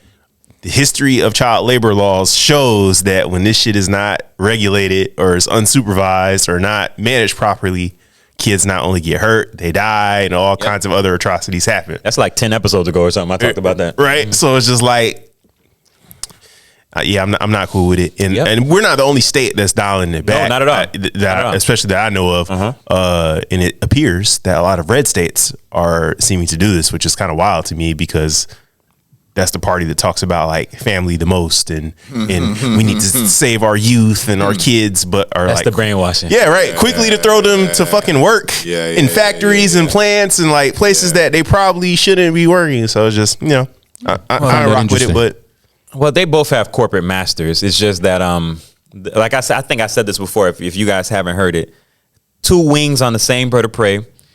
When you have to break down how to control a population of people, the easiest way to split it is between what they call a-holes and nice people, right? That don't mean racists don't exist on each side. That don't mean predators don't exist on each side. But one side is personality-wise is F you, I don't care. And the other side is, I don't want to see somebody get their neck sat on for 9 minutes. You know what I'm saying? Yeah. That's how they divide it, and that's the easiest way to divide it. So what you're seeing, talking about the child labor laws, it's not like it's only red states doing it. It's not like it's only Republicans that support it, because they have the same overlords paying them. So Democrats are support it as well. They just know they can't spread it as easily to their constituents as the red can. As the Republicans can. More digestible. That's what's happening. Digestible. They know they gotta do it more like they gotta be slicker. Yeah. Like I talked about when I gave that Malcolm X quote on Bet by Bit a few episodes ago. One is a wolf, the other one's like a sly fox. That's it. Republicans are more like the wolf. We don't care. I'm gonna show you my teeth. The other one is like my teeth are here, but it looks like a smile. Yeah. They got look at who pays them. Look at who pays them. It's the same mofos that pay them. Yeah. You know what I'm saying? Like it ain't. They're playing us. It is what it is. And I can't wait till millennials can get in these positions. Like our generations can actually get in these political positions and actually make a change. Because this old generation, I'm sorry, they got to go. They're dying out. They got to go. They are dying out, but I think it's just interesting. So you guys, nah, man, I'm gonna talk. Hold on. I'm gonna talk. Endorsement dollars on the line. Yeah. Listen, hold on. No, we will be fine. So, we will be fine. So We you need guys, no bias. I'm just gonna throw this out there. Talk that talk. Go ahead. I'm just gonna throw this out there. You guys went through a couple of bills, right? So in the beginning, it was dial back the social media, like, hey, the social media ban and all this other stuff. So let me get this straight. So he signs a bill to dial back social media, then signs a bill for my kids to work longer. Yep. Get off the phone. Get into. Get off the phone. No, but to be get to fair, work. 13-year-olds aren't allowed to work. Yeah. So this is like yet. So what I'm saying is the bills are get off social media. Yeah. But you are not allowed to work and pay taxes. And hide the homeless people. Right. Right. So it's kind of like interesting. It's like in one hand they're like, hey man, protect our kids, do everything. Boom, boom, boom. But then you know what? They can work now. They got more time on their hands. They got them more time on his hands, so that they can work now and pay into this good red state. Yeah. Right. You kinda sound like me right now. Like you know what I'm saying? So like the math ain't math, and it's like one hand trying to wash all the other. slick. Like it's all The math is math. then like the math is like it's one of those. So I just found that interesting. So I just wanted to kind of bring that up there. All right, I'm gonna go back to my corner now. Hold on. It's kind of like safe. what Rockefeller I'm said, right? I'm gonna we go back want to a my corner generation now. of workers, not thinkers. You know? So it's the same objective, man. Right? Yeah. Right. Yeah, because and that's another thing. If you want to think about that, is if we were to look at the landscape of how the younger generation is actually making money, it's on social media, Streaming. right? It's on social media. It's on doing all of this. It's not going about the Conventional way. the conventional way of going to doing so it. Bring back the conventional, right? So this seems very right. Like so, But on average, it's not really that age group though. Like when you talk about the kids, the teens, that they're older teens that are actually making money on social media. You have some people, but it's rare cases where it's like, oh, the child opening the toy and the parents usually there. No, but what I'm saying is it's growing. It's if we get to cut it off right now, we can stop that from continuing. Right? Does that make sense? I see what you're saying. Right? Like so, slow it down. This is slowing it. I'm putting a bridge up right now, and I'm cutting it off. Right? I see what you're trying to say. Right. So if we were to think about it that way, it's like they're making money the unconventional way. So it's the people like they're gonna look at Kai Cenat and be like, and Kai Cenat's gonna be like, man, who you talking to? Yeah. I could buy you, right? Like, you know what I mean? So they're not going to listen to the oligarchs, the people that are holding the people, they're the gatekeepers. They're like, no, I got my own money. I'm making my own thing over here, right? The corporation's paying me because you know why the corporation's paying me? Because I'm putting money in their pocket. So the little, you know what I'm saying? So I think by doing that, it's dialing that back, right? Yeah. The Life of Ryan. Homeboy little dude made $100 million last year. Right. Right, crazy. Like, well, whatever the number is, That is great. I don't know if we it's can not- check, man, right? Like, yeah, so you know what I Still mean? They're doing some crazy. They're doing some crazy things. So Mr. Beast, man. Exactly. Jesus Christ. Yeah. So if you were to think about all of that, right? Good, though. That's Gee, why like- I like- don't have an issue with That's them. true. Right. So if you were to think about all of that, we're gonna kind of cut your legs off, right? Despite your face. You know what I'm saying? And then now we're gonna say, now you can work. You can go get that job at Burger King. You can go get that job at McDonald's. You can go get that job. So it's almost like we talked about oppression and it's trying to keep us down. It's like, we're going to take away something that making you guys be successful, right? Because if you were to look at the broad landscape of it and the demographic of who is being successful online, it's the brown people, right? It's when you really look at I it. disagree. Percentage wise, it's not us. Yeah, it's not. No, what Not us I'm at all. saying. You see some that they allow to get yeah, through. we're- No, what I'm saying some is of us not. have No, benefited. no. When I say brown people, I mean like not necessarily Caucasian, right? So they're Hispanic. They're like that's what I'm saying. But those when you look at the broad of it, it's the people in the minority that's getting out there. The internet is still racist. No, I understand. The people internet's- making money is mostly they don't look like us. Yeah, mostly. That's I'm the not reason saying why look we at- know the I'm not name saying- Kai Cenat. He's No, one I'm- person. No, I'm not saying like it's brown people. What I'm saying is the demographic is not what they're looking for. Oh yeah. It's You're not right. what they're looking for. I agree in that aspect. It's not the old white person anymore. It's not the middle-aged. Like, it's not Kevin. Yeah, it's not a middle-aged. Like it's not a the middle-aged white guy. The only people that are looking at that are making that money that made that transition, the Paul brothers, right? Like, if you were to look at them at that high level, but if you look at everybody else, it's a mixed bag. It's a culture, a melting pot. It's not that society of what they would like to see. I bet you if it was a bunch of Kevins and Sean's and Bills, we wouldn't be sitting, right? You know what I'm saying? I think the age group makes a difference too. Yeah, The age group does make a difference. Because it's if you're talking about people making money off of the internet or off of social media, it's still that age group of younger. Yeah. A younger demographic. It's a definitely younger demographic. So if I were to cut that off right now, 72% of the streamers are between 18 to 34. Yeah. It is 18 to 34. Yeah, so that's but what I'm saying is that's not too far from. Hey, Right. I'm cutting you off right now. Right. Yeah, hey, this is an age group that normally hasn't come into this amount of money this Right. quickly. Right. Yeah. Right. Yeah. What's the way to deal with this problem? Hey, I'm you a know believer in the cream rises to the top, by the way. Yeah. So when you talk about them limiting possibilities, I think the cream will always rise to the top. Yeah. The kids that are talented or the parents that are creative or have that much ingenuity to create a platform for their child, they will always win. Yeah, They I will agree. always win. I They agree. will always find a way. I definitely agree. They will always find a way. I just find it, the correlation between the two. I see. That I like that point. Yeah. I do also believe, and we talked about information overload in my philosophy. I do also believe what they're attempting to actually address is real child safety, as far as you know those shows. What's those shows called? To Catch a Predator and all of this kind of stuff. Yeah. There are people that scour the internet for these kids' pages. Yeah. That actually happens. Yeah, I do. Now, what the issue we have is that some of these kids are using these platforms unsupervised. Yeah. Not all of them, but there's a lot of them that actually are using this unsupervised, and you become prey. That is happening. They don't talk. Don't get it twisted. Just because they don't talk about the numbers of abductions Doesn't mean- that don't mean it ain't that happening. Yeah, it is. Yeah. There's a lot of abductions, and a lot of it starts at social media. So I believe I do, and y'all know I ain't the biggest DeSantis fan, but when there's something that is done that I agree with, I'm cool with it. I just don't. We it's funny because we all the conspiracy theory. There's always something behind this move. There's something behind this. It's possible. I'm in agreement. You're right. I'm in It's agreement possible. with him on that. dog. There's something it's behind freaking this possible. move. I'm in Like, it's agreement like- with you on that. It's like I'm there's- not like, it just disagreeing. doesn't- We can like, paint it it under the doesn't- guise I'm not disagreeing. of Yeah. child safety. We can Yeah. paint it under the guise of we need Right. to protect There's a- our there's kids. That's fair. ulterior That's motive. fair. There's always ulterior Always motive. ulterior That's fair. motive, yeah. That's Right. fair. So I Always just ulterior motives. don't. Is Netanyahu involved? No. Possibly. Okay, because if he is, then it's definitely something. Right, like it's Yeah. for him, like it's right. Regardless of who it is, it could have been Obama up there doing that. I would have been like, Back up. right, like you know what I'm saying. So like it's one of those things. It's like, There's always two sides. it's always two sides. Like it's always The path to hell is paved with good Good intentions, Uh-huh. yeah. Yeah. The road So- to hell is paved with good intentions. Roll to hell, yeah. There you Yeah. go. Now, and I respect that take, bro. I ain't gonna front. I respect that take. Yeah. Now, That was a good I do breakdown too. for real. That was a good break. Got me thinking. Right, exactly. Yeah. Now, what I will say is that we only covered 3 bills.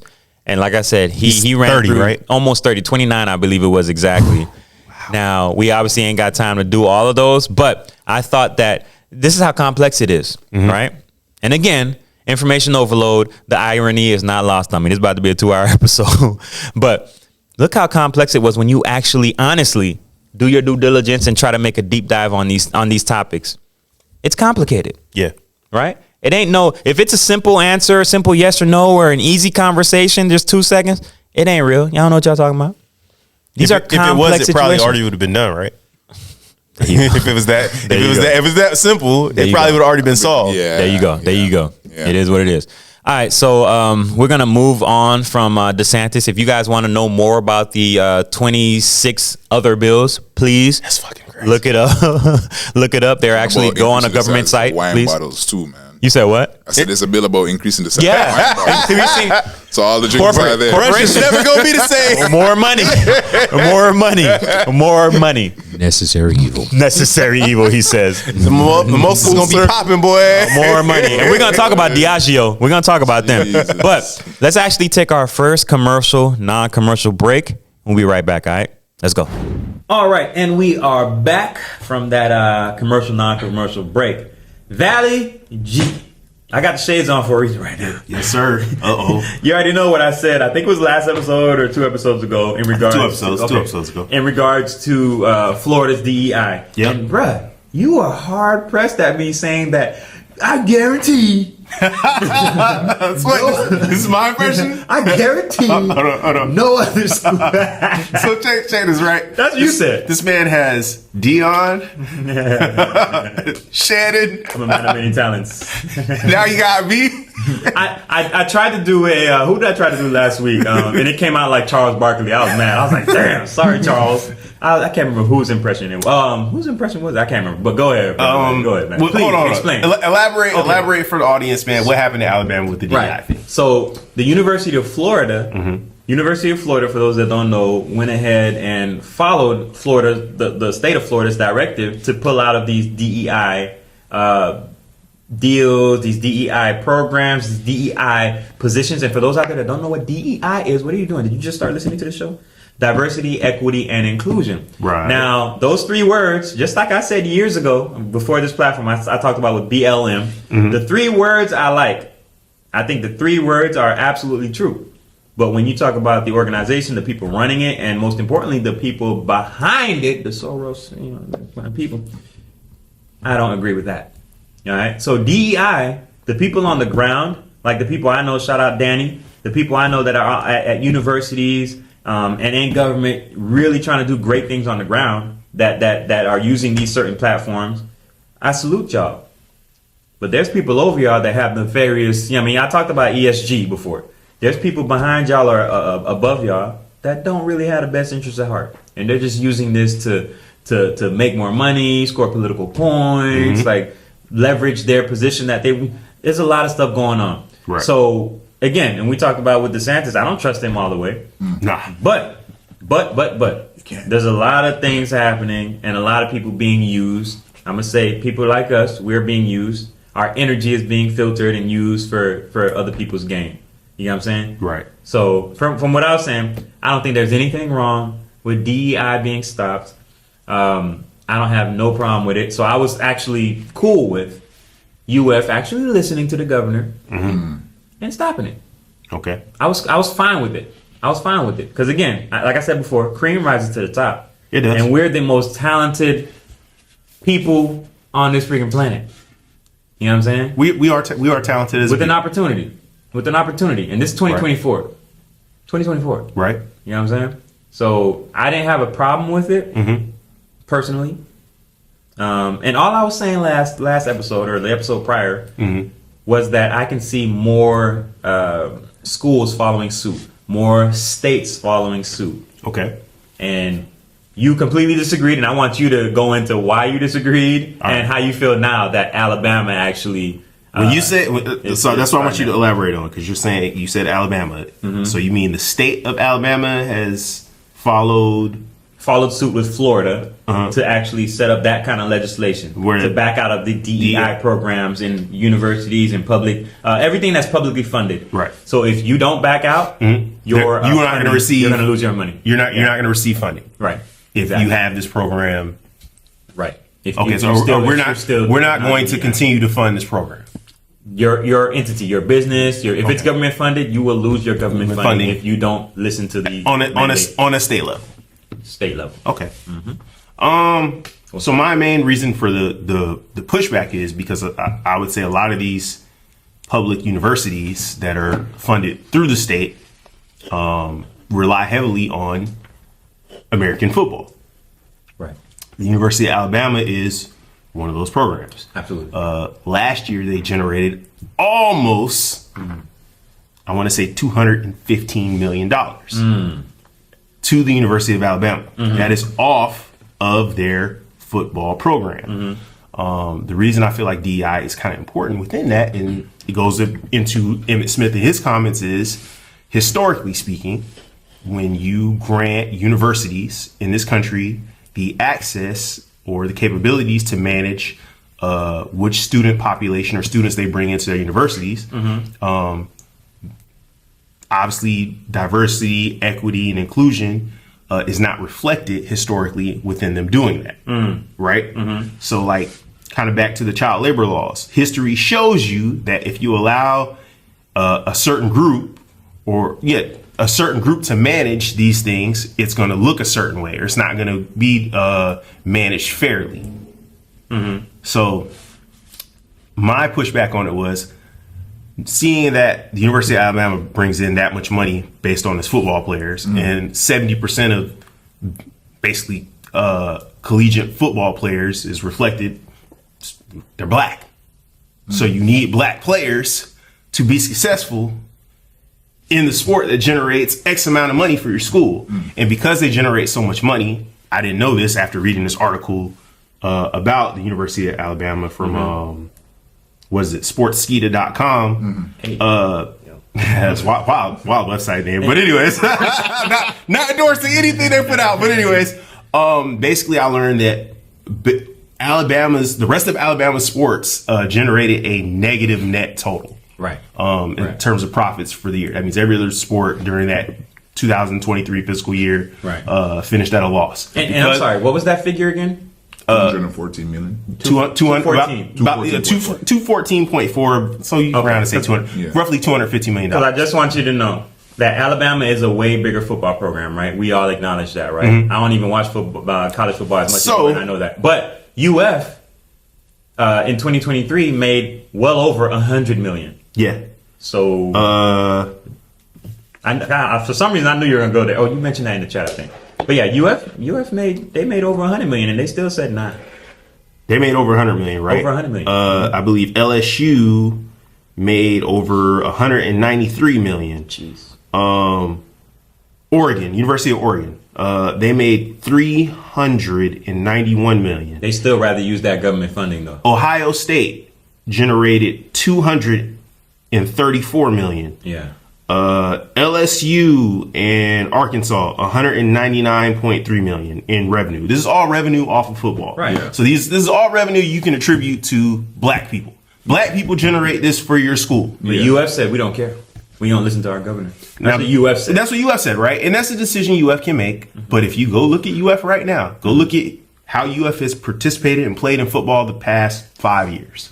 Now go look at their history in the past 20 years. Sure. And ask the student population, ask boosters, ask alumni what type of program you want to be. So, and that's the reason I say it, like, okay, you can eliminate the program, and I don't disagree with you on that, but I think it sends a very what's the word I'm looking for? It sends a very telling message for you to fire. It does. Because, well, the reason I say that is because, and back to the previous episode, the University of Florida could have handled that differently and said, okay, well, you know what? We're going to have to eliminate this program. They could have moved all these people. Right. You know what I mean? You'd have to fire your entire staff. Right. And to me, that's more telling. Now, that may be the legislation that's being pushed in Alabama. I think it's going to be very interesting to see what. But it's already set. Yeah. Well, like I said, it's going to be interesting to see what the university does. We're talking about Alabama. The University of Alabama. Talking about Alabama. That is make no mistake. It might be managed and run by white people, but that football team is a black football team. Most football teams. If you look at the successful football programs, I just rattled off the numbers. They're all in the 200 millions, right? That's a lot. That's a lot of fucking money. Yeah. For a publicly funded university. All right. But that money's going to come regardless. We're talking about no. If those teams don't win, that money drops. Of course. Yeah. So like a lot of this stuff is tied into television contracts. Yeah, I was about to say merchandise. Of course. People consume it, right? I just want to make sure people understand what you're trying to say is, hey, because they're saying no DEI, black, quote unquote, black children, black players, black men, young men would not go there. That's what you're trying to contend. Because I said last week, last episode, they don't care. All right, so your stance is they don't care. They care. I'm here to tell you, if I'm a university that has DEI, and let's say me and NoName are recruiting Chris, right? Okay. Or me and you recruiting Chris. Okay. All right. NoName. NoName is Chris's dad. Yeah. NoName. Do you want Chris to go to my university or Wendy's university? They're going to the better, more prestigious university. Okay. No. Where we going? You think they're going to the one that says DEI? No. I'm going to the one that pays me the most. That pays my That's son. right. The person who's going to pay you the most is the bigger Check. university. Okay, No, so you agree? no. Are you kidding me? No, it doesn't. It doesn't matter. That's what we've seen. No, the bigger it isn't. universities are the ones that have the bigger coffers to pay out. No, but what I'm saying is the universities that want to get themselves on the map will overpay. Where have we seen that? Who's done that? That's where the trend is going. NIL. NIL. Name, image, likeness, right? Bigger Yes, schools so- will always have bigger wallets. Nah. I'm telling you. That ain't always I'm the telling case. you, it's not always I'm here the to- case. I'm here to tell it's you. changing with NIL. The University of Nebraska Cornhuskers used to be a powerhouse Yeah. at one point in time Yeah. in college football. I can't name a fucking football player in the last 20 years that came from Nebraska. You mean Other than there cornfields, okay? no good Cornfields football exist in players out of Nebraska. I know Nebraska has a lot of good track programs right now. I'm surprised. Do you think it's a lot of money in track and field? Do you think track and field generates over $215 million for the school? There is money. You can't compare it, Not but saying, you can't not compare saying it. that. Not You can't saying compare it that. to football. Not Well, saying you can't. exactly. You can't Exactly. compare it to So if I have to pick, which cash cow do you think that I'm picking? Right. Football. I'm going to take football. Hey, so again, so just for the record, just for posterity, you're saying that the athletes are going to all right, so my become point, activists. my point is this. Let's bring it back. My point is this, right? Me and you recruiting Chris. Yeah. NoName's Chris's dad. Yeah. Okay. Hey, NoName. Guess what? I can negatively recruit against Wendy now. You know they don't like black people at their university. They don't have no DEI. Do you want your son to attend a university where less than 2% of the population looks like him? He's gonna feel isolated. Yeah, we're going with he ain't gonna have no brothers on his team. Let's go for He the might money. be the only Let's go one. for the Come money. play for my I feel university. like this guy is trying to plead to my Come, emotions. I don't know. come play for me where I have diversity, equity, inclusion. And guess what? We'll pay you too. I know. Give me that Who got bag. the money, Dad? Who We'll got the pay money? you too. Because I'm telling you, that's what's gonna happen. And by the way, the I'm gonna tell you, has changed. that's These what's kids have money in high school. That's what's gonna happen. That's what's gonna happen right. in college football We'll see. because I can negatively recruit against Yeah. you based on some fucking political legislation Yeah. you want to endorse that your Yeah. state wants to endorse. Guess what? I'm gonna do that. But The- will it the work? sport is- I don't that's think the it works. That's question. all Will I'm it saying. work? You can All right, do it, but so it if might you- not if- actually work. So if you want to question that, would that work? I think that if you go back and you look in the history books and you look at the time where it was segregation and a little bit of integration, or where integration started to happen, I think that you can clearly see that there's like a shift. And the shift is, the moment that we came out and we figured out that we can recruit people based on segregation. Hey, we don't think you should go to school there. Hey, you shouldn't go to school there because they don't like black people, or you shouldn't go to school there because they don't treat black people fairly. You know what I mean? Versus our school is integrating now, and we want diversity at our university. So we want to recruit black people. We want you to come play here. There is a spot for you. You know what I mean? So I think if you go back and look in the history of it, it's going to be reflective of what's going to happen probably in the next 5-10 years. See, I think the opposite. I mean, that was different times. I get a point, right? It's kind of like different times, though, man. It's like the general mindset during segregation, and now it's two different things, man. It's That's like, true. Yeah, so it's like, even though, because right now, if these kids are used to having money, you know what I'm trying to say from that early on point. Remember though, that's money high is school. That's all we're going that's for right still now. new. I understand that we think it is a big thing. Let me not say it's not, but it's still a relatively new thing. Like that, the NIL has only come about in the last 3-4 years. Like it's not like everybody's not a millionaire. Right. Everybody's not. Right, like you said, the cream of the crop will rise to the top, So, right? always, yeah. Those are the people that are getting paid the most. Like Deion Sanders' son is a millionaire right now. He's getting $2 million in endorsements. The kid, the corner, the second string corner for BCU ain't getting $2 million. Sure. Okay, but if he has to think about where do I want to go to school? Sure. You know, but if that kid has to think about where do I want to go to school, and guess what, I'm going to school. And I have a brother. I want Chris to go to the same school as me, but Chris doesn't play football. Guess what? I can walk in here now and negatively recruit you and say, "Hey, it's a place here for you, Valle, but is there a place here for Chris?" I feel you. But what I will say is, we're gonna, like I said, keep this for posterity. You can shelve it. And you can vault it. We will come back to it. Am I safe to take the shades off? Yeah, go ahead. Okay, I'm gonna take the shades off for now. Take the Rambos off. But when it comes back around, and you know what I mean, even if you're right, I doubt it. But when it comes back around, we're gonna talk about this again. When Alabama University says, you know what, DEI kick rocks. Mm-hmm. We'll have a talk. That's if they do it the same way Florida did it. I think it's a very, very strong possibility they may quietly eliminate that program. Oh, it's gonna happen. Companies are already doing it, by the way. Companies, they're already doing it quietly, though. Well, what's so interesting is, do you think DEI ever actually... What's up? Made a difference? I'm not going to say made a difference. Who do you think it benefited the most? I think it's too young. I think it did nothing. I don't think DEI did anything. Okay. Because programs already existed before. Everybody heard of the Urban League. Yeah. There's a lot of NGOs. There's a lot of people milking the system. And again, I believe they use the energy of people like us. Yeah. So they'll say, yeah, we're doing this to help. No, y'all making millions of dollars. Y'all using government funds. And nothing really is happening. Yeah. Nothing on the ground is happening. And going back to that Eric Adams interview, he actually talked about that on the Breakfast Club. He's like, because the girl was confronting him for cutting, like, I think she said something about cutting $17 million or something like that. Right. And he's like, well, I actually went into these places and saw these companies that were, coming in and talking about, oh yeah, we're going to do this, we're going to do that. And he's asking to show me the data, show me the proof that what we're paying you is actually getting done. And he's talking about, going to these prison programs. And he's like, it was like 6 people in the classroom. So you mean to tell me we're paying out $17 million out of the city budget for 6 people in here? Okay. Yeah. Oh, y'all just making millions and doing the bare minimum. Oh, yeah. Y'all ripping off the system. It It happens all the time. It does. Because these government funds come from what? Taxes. Yeah. Mm-hmm. It happens all the time. There's no accountability. And we fall for it. Yeah. We fall for it. Yeah. You know what I'm saying? So how I see it is good riddance. Yeah. We've been fined before. We're just being taken advantage of and we don't know it. Yeah. You know what I'm saying? Mm-hmm. That's all I'm saying. So again, we're gonna table it because I think we're gonna see the dominoes continue to fall. Like I said before, we're gonna see the dominoes. I don't disagree with that. Thank you. I don't disagree with that. I just don't know if we're gonna see it in the same way though.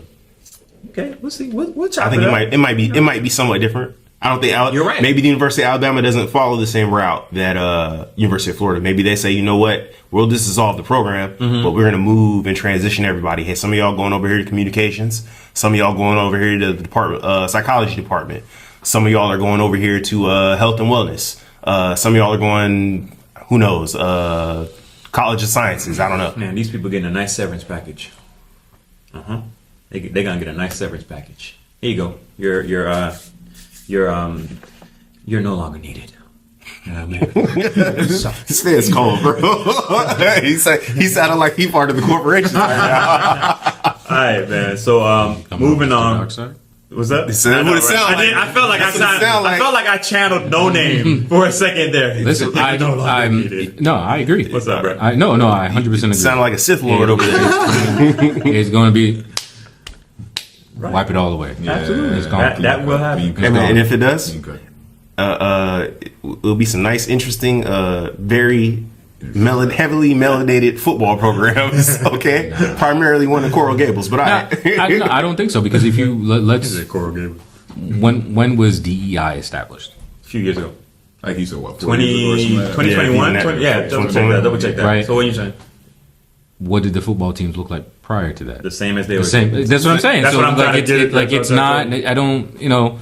Dion played where Dion played. Emmitt Smith played where Emmitt Smith. Like the team looked like the way, right? Like, you know what I'm saying. So it doesn't. It was just, unfortunately, it was just a buzzword for a time being, and you know what I mean. 2021. I was right. Yeah. So it was just temper. I know it was developed in good faith, but it ain't going nowhere. Huh? People, bro. No, I think it was. I think in the beginning it was. Okay, let me And example. It was co-opted. You watched Atlanta, right? I think it has been called. You watched Atlanta. Yeah. You don't remember that episode? About on the last season of Atlanta, where they showed you these people taking advantage of these like government programs. And he was like, oh, you have to do this and say this because they're going to throw that government money at you. You don't remember that episode? It was one of the episodes where Childish Gambino wasn't even there. Like, you know, it was a band episode. It was like one of those episodes. Yeah, Black American Network. Yeah, and they showed you people taking advantage of these systems. Yeah. This happens. Yeah, All a few these of fake activists. What did he say? J. Cole, that line. Some people, they probably wish we stay oppressed. Like, I know what you're talking about. Damn, I can't remember the dang line. But y'all know what I'm talking about. Yeah. Mm-hmm. That actually happens, Doc. Unfortunately. Since you brought it up, What's up, brother? So there's this episode of Atlanta. I don't know if you guys have seen it, about the black guy that was the CEO of Disney for like. Yeah. I always recommend people watch the episode. We talked about that at some point. That's a great episode. We had that conversation. Yeah. Although it's a funny fictional story. Funny fictional story, but yeah, great episode. That's funny as hell, man. All right, so moving on from that, bruh. Another possible court case. Actually, it's a current court case. I can't even say possible. Is he about to say what I think he is? Mr. Green Bubble talking over there? What are you doing? That's the hating. Apple is in court right now, right? They're facing a lawsuit. Okay. All right. There's beef with their whole iMessage situation, but ultimately they're being called a monopoly. I personally don't agree. I personally don't agree because I think there's more Samsungs and Google phones on the streets right now. And as far as globally, compared to Apple, I think there's more Samsungs and global. You know what? I think there's more phones running Android than Apple. I would love to see the numbers. What do the numbers say? Like if we were to like Apple compared to Android. Yeah, if we were to compare this podcast right now, like y'all got me 3-1, man. Yeah, but that's America. I meant globally. Remember, there's some places. I think China's close to like not allowing iPhones. So, this is what I'll say. I've been to third world countries, or not third world. I don't know if it's technically considered third world. What's up, bro? But the number says 70%. Android has 70% of the market share worldwide. Damn, I hate being right, man. Let me put my shades back on. That's wild. For real? I hate being right. 70%. 70%. Sick of being right. What's the date on those numbers? 2024. All right. I hate being right. 2024. That's actually shocking, man. I wasn't expecting that. I thought it'd been a lot closer than that. No, I'm 100% with that. I've seen that number because when you leave the United States, Apple is looked at because of the flexibility of doing stuff with your phones, right? With Android. So that means Android can do more. In theory. Absolutely. Outside of the United States, yes. Outside of the United States. Where it doesn't matter. Where it does not matter. Here we go. Here we go. Nobody cares about that. In America, Apple has 60% of the market. And also too, because of cost. Androids are cheaper.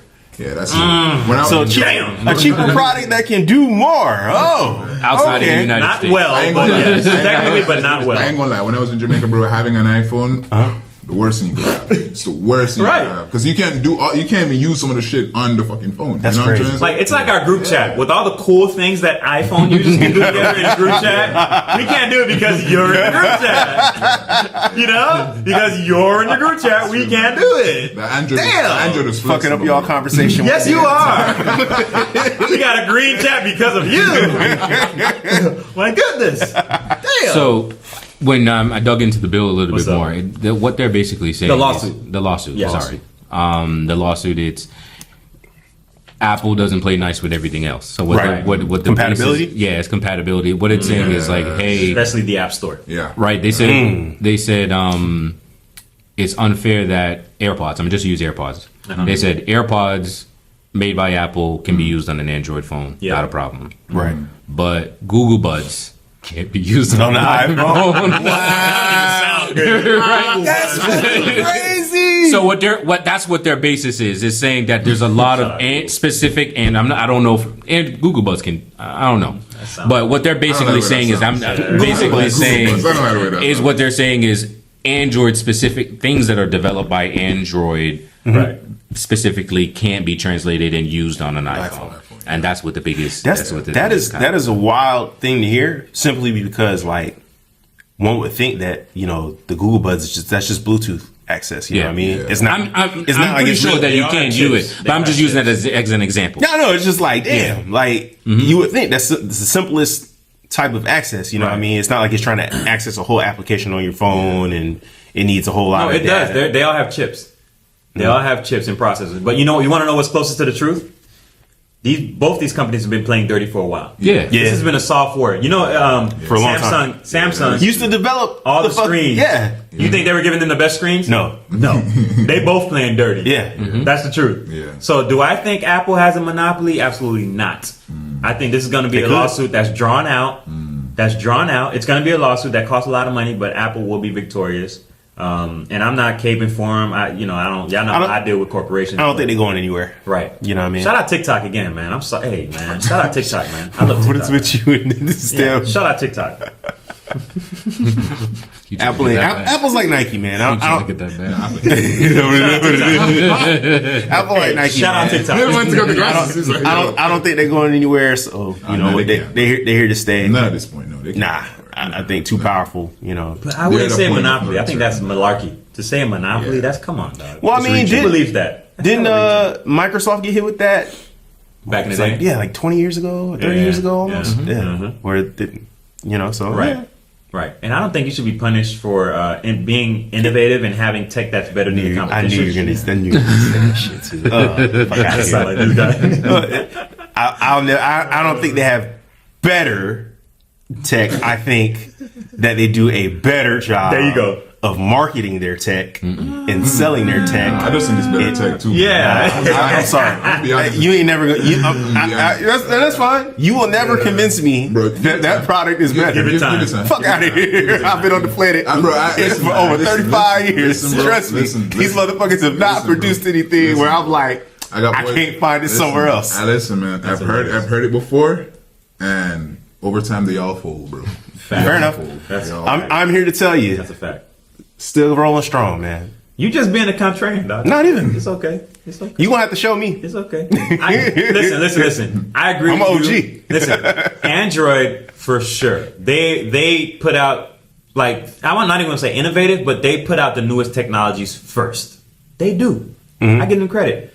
Apple is a company that I believe they're gonna try to take their time and perfect whatever it is that they're doing. It don't always work. Don't get me wrong. Again, I don't want to sound like I'm. Do they even give y'all the phone, the actual Y'all. charger anymore when y'all get the new phone? Like That's low. They don't- slowly. the block. You don't get the block anymore. I'm just saying. That's low. That's low. You don't get the block. That's But you know funny why as- they do that, right? That's funny as shit. They slowly started taking shit away from y'all. But you know why they did that? They can ship more in the pallets that they send. They can actually ship more phones now. That's fine. That's smaller Hey man, part. you can. Spend, I don't agree. You're right. You can spend it however you want. no, that no. sounds like we want. I'm you on to your spend- side right We there. want you You're to spend right. more money. Hey, That's you're what right. it is. I'm not on this fucking No, side. he's right there. No, He's because right. as soon as Bro. Apple does something and they get the backlash, then Android follows right behind. Like the removable battery. As soon as Apple stopped doing it, Yeah, they stopped. everybody was like, "Oh my god, they're removable!" And then little by little, Google, took that shit out. They took that shit you up like, remember "Oh they took the man, batteries out, right?" bro? Like Oh my that's God, right, bro. right. Like so, no, I don't want to hear that. I'm not saying they don't. Right then, when Apple got rid of the headphone jack, it was Yeah. they got all that, and then they Android slid under the radar and took away the headphone jack. Bro. Like so, Wireless headphones been around for how long? I don't man? want to fucking hear it, but don't nah. Beats. And then what did Apple do? Hey, we like what you're doing over there, Dr. Dre. Can we buy that? And what did they do? Fucking bought it. So That was just bullshit. Now, okay, Should've so- let them go. First of all, are we all in agreement that Apple does not have a monopoly? Or no, I wouldn't No. say. I think that's a Okay. reach. That's a reach. I expected us to fight over that. Okay. No, it's reaching. I think that's a reach. For sure. I think it's a That doesn't even. As a Android guy, even I would agree. Yeah. Right. That I think that's a reach. right. Yeah. Apple's just sexy. That's all it is. It is Nike, man. They gonna sell. Have you seen these phones without cases? Bro. They're beautiful. They're sexy, man. They don't look good with cases. Bro, even the You know what? I'll go as far They're as also say very even the breakable. store, even the Apple store is sexy. You know what I'm trying to say? When it's not getting robbed. Damn, nobody's robbing Android stores? Is there an Android store? No, That's that's the problem. That's the point. That's my point. That's my point. Real quiet over there. You know what? You can buy Android virtually anywhere. You probably can't buy an It's- Android store. It's accessible everywhere. Yeah, Thailand and all them places. Yeah, hey man, it's like Walmart. That's not the best thing out. That ain't the best But thing. hey man, it's convenient and it's always low prices. You feel Oh me? my god, that sounds horrible. You keep that bullshit. What'd you say? What'd you say, Nana? Haters. I'm all It's set. cool. Hilarious, It's cool. hilarious. All right, so we're gonna talk about another company that's been tripping lately. Maybe not putting the best into their tech, right, or their products. Boeing. Man, we talked about Boeing like 4 or 5 episodes ago. Yeah, that's true. But Boeing actually has a trial going on right now. I believe it's still going on, actually. They've been in the news a lot. Somebody stepped down, right? The CEO. Oh. The CEO actually stepped down. He took his little golden parachute. Good for him. Right. And I hate, y'all already know, I hate how corporations have put it, Citizens United, corporations have created an atmosphere where you can have a CEO make a decision and it can kill thousands of people and he gets a golden parachute. He ain't going to jail. No, he ain't going to jail. No. He ain't going to jail. But Diddy, leave that alone for later. He ain't going to jail. He just killed thousands of people, tens of thousands of people. His decisions have caused the deaths, but golden parachute. Yeah, I think that's trash. And we also had a situation with the whistleblower. Yeah. Let me pay respect to his name. I think his name was John Barnett. His last message suicide. His last message. Yes. So you said apparent suicide, right? Suicide, yeah. But apparently, his last message or his last words were, "If I die, please let them know it wasn't suicide." Yeah. Yeah, but Which begs the one of those question. tough ones. That's one of those tough ones because he ain't here to say that. He ain't leave no note. This is a person who ain't even family that said that. By the way, they had a family friend. I'm like, who That knows? reportedly said this is the last thing. It would feel more legit if this was like a family member or Nah, his niece or his something. This is a family friend. What the hell, this person know? Why are they interviewing a family friend? Oh, his last word. How we know you right? How we like? I don't want to stake. I wouldn't stake my like last dollar on it, yeah. what the family friend. All I'm gonna said. say is, I recall the conversation me and NoName had earlier this year. Yeah. And this was the example was Boeing and how they were tanking. Right. And damn. It's funny how we talk about things and it comes. But this is a great It's just show. like that. Brother. Salute to y'all, man. It's a great show. Any idea how much he got with his golden parachute? The CEO? Yeah. I'm sure it's a multi-million-dollar package. More than likely, yeah. Absolutely. That's- This is like their version of like falling on the sword. All right, guys, it's my fault. I'm gonna fall on the sword. And by the way, he got that position to be the guy that was coming in and being the change maker. We saw that with another big company in Florida. I think it was. Definitely a poster child for what happens when you take compliance, engineering, and safety out of decision makers' hands and put in people that are. How much? You said 50. 15. Jeez. Yeah. I think it shows what happens when you just put it in people's hands that are simply about money. Right. This is Or what happens simply when you have a about publicly traded company. Company, yeah. See, that doesn't have to happen though, because you can look Always at. happens. You think it always happens? The goal, the fiduciary responsibility is more money. Year on year. Yeah, That's more money. How do you get more? How do you squeeze more money out of this? No, I'm not disagreeing with that, right. but I'm not gonna. I think it is a little bit extreme for us to say that any publicly traded or once a company becomes publicly traded, this is the route they go. Because I think you can actually pull examples of companies that didn't fail, or an airline company that didn't that is publicly traded. Man, I think Boeing just got caught up in we need to make simply what it is. We need to make the most money we can. Right. Instead of saying, okay, let's approach this with safety. Yeah. Well, those people and quite frankly, you saw that change once the leadership changed from engineers, right, safety and compliance to no. All we need, businessmen. All we need is money. Right. And you got to understand too, when we're talking about the experts, the engineers, the safety people, they don't come cheap. So as far as a corporation, now you know what? Do we really need them? Yeah. Just the plane's still fly. Yeah, but see, so it's a lot. It's a lot of nuance that goes into that now. Like for sure. And these people that are doing these checks, they cost a pretty penny. And I'm not siding with Boeing at all. I think it's messed up, right? But I'm just saying, there's a lot of different facets that are involved. I'm always on be of the side of what's going to be the safest option, and then what's going to spend that money. No, I mean, yeah, sometimes it is about spending money, but I mean, what's going to cost you more, spending the money or people dying and paying them out? Because that's the alternative. That's actually the calculation that corporations do. Yeah, but think about this too. What's up, think about this too, right? I feel like if there was like more of a pressure on them, like not even pressure, but like if your bad decisions held real weight, then they will be forced to find a solution to the answer. You know what I'm trying to say? Like the CEO, instead of getting a golden parachute, you're going to jail, man. You're going to get arrested. Guess what's going to happen? Yo, we got to figure this shit out. You know what I'm trying to say? He's forced to figure it out. Corporations set that up. Though. Or not just that. If a government came out and said, you know what, Boeing, all your planes coming down. Nothing's going in the Nothing's air. flying Until that's drastic. But guess what? They would find a solution quickly. I don't like that because that's going to cost a lot of tax dollars. All your Boeing planes are grounded now until they pass an inspection. That's going to cost too much money, dog. I like what you're saying, but I think that's a harder thing to get passed because that has to go through Congress, Senate. That's a tougher thing. But that needs to happen. Yeah, man. But see, I think What's up? a way to combat, like, you can always shame a company into fixing some shit. You think that works? Yeah. Public pressure. If enough people pile on, come on, man. We make anybody apologize. That's true, but I feel like... And you don't even have to mean it. I feel like this... You don't even have to mean it. You can just say it to pacify us. You want to know what? It's going to cost more lives. I'm just being real about it though. Yeah. I don't want to live. You may not actually be sorry, but guess what? You're gonna get up on this podium. You're gonna read what this publicist wrote, apologizing. You're gonna tell us that you're gonna try and solve the issue, and we'll fucking digest it and take it and say either A, it sounds phony, B, some of us will say, oh, it sounds sincere, C, the rest of us will just say, hey, we don't really care, but at least they're doing something, and life will move on. I feel like more people would have to die for that to happen. Yeah, because there is a calculation where they talk about what they say: a million people dying, one person dying is a tragedy. I think that's Winston Churchill. One person dying is a tragedy. A million people dying is a statistic. Yeah, in order to get attention, more people. If I don't know, if fucking 20 Boeing planes crashed in one fucking month, I hope that doesn't happen. But if it does, everybody's gonna like, wait a minute, what's going on with Boeing? You know, even people who, because a lot of people don't even know what we're talking about when it comes on the Boeing. I think.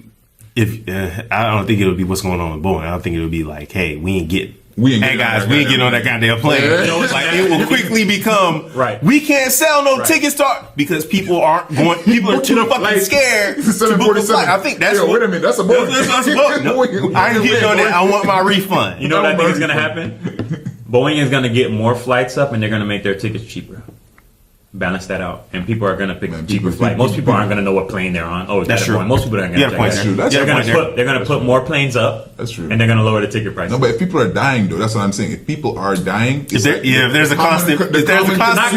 not that common consumer is going to be like, wait a damn minute. 20 planes crashed. That was 740. Some shit. It's 20 planes scenario. You know what I'm saying? Like, wait, aren't those Boeings? Yo, book only Airbuses. I don't give a damn. And what they look like? What they look like? You know what I'm saying? They got how many seats on it? Shit, they don't even have to know exactly the full information. If it starts with a 7, it's a fucking Boeing. You know what I'm saying? Well, no. So what they started to do is they add. You can pick the plane while you're searching. I know that. Yeah. You can pick the plane. So in your scenario, most people. Yeah. But no. So they moved it to the top. No, they moved it. They moved it. Oh, they moved it now. Okay. So it used to be when you were filtering. It used to be at the bottom. Right. They moved it at the top.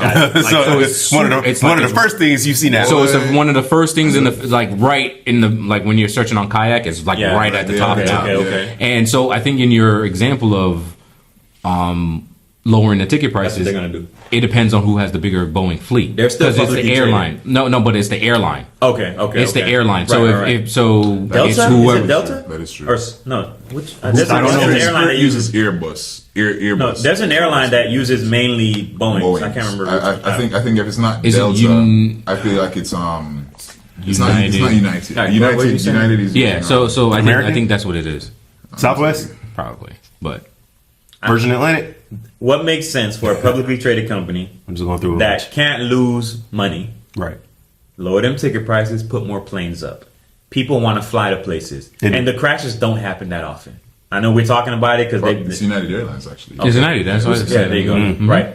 So lower them ticket prices. People will be willing to take the chance because a tire falls off, you can still land. A door pops off, nobody dies.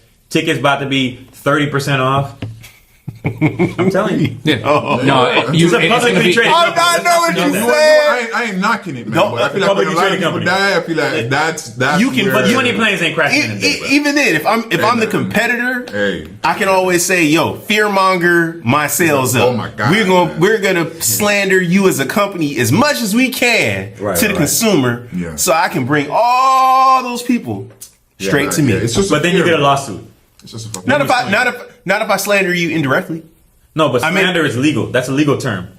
we taking you to court. You know what that's I'm saying, slander. bro. That's libel. Okay, Come on now. Public Not if you're constituents saying do it to facts. each other all the time. That's also true. but it ain't facts. No. What I'm This is saying very is rare. And Airbus is crashed. no. What I'm saying is it can't be slander if it's facts. Like, No. like they can take Like a if they factual put a news statement. article. Yeah. They can take Right. a factual Yeah. statement. 20 and say Boeing something. planes Right. have crashed in the last 30 days. Yeah, that's a fact. These areas. This is a map. But the industry Just where don't they've work all like that. landed. They don't do that. They don't do that. Like they don't go like everything is it got to be like some. Ain't no corporation about to just blast their like this is my compatriot. Even though this that is would make news, bro. I don't. yeah, I like don't just bo- make like news, bro. I see what y'all saying. I see what y'all saying, and that'll be crafty, but. No, I'm not saying that. I don't agree that they'll do it. I'm just saying that they can do it. Competitors play fair. Yeah, They competitors. take the gloves off and they shake hands before they do it. because you know what it is. They're gonna say, shit, I don't want this to happen to me. 'Cause it can happen. Because it can happen. It could happen. Remember So, them big Airbus- planes that was crashing in the mountains? Those were Airbuses, I think. Right. Those weren't Boeings. Remember the planes where the pilots back in the day, 5 years ago, or something like that. The ones that was I can't see and I crash in the them. Those were Airbuses. I don't think those were Boeings. Remember them big? Those were think they not were Boeings. Boeings. No freaking way. Those were not The ones, Boeings. the ones that were crashing in the mountains. The Malaysian. No, that was Boeing. That was Boeing. Well, how about the other one that crashed? That was The Boeing. Malaysian. The first Malaysian one was the one that went missing and they couldn't find it in the water. There was one that crashed into a side of a mountain. Boeing. You remember that Boeing. one? Those That are was a Boeing. Boeing too.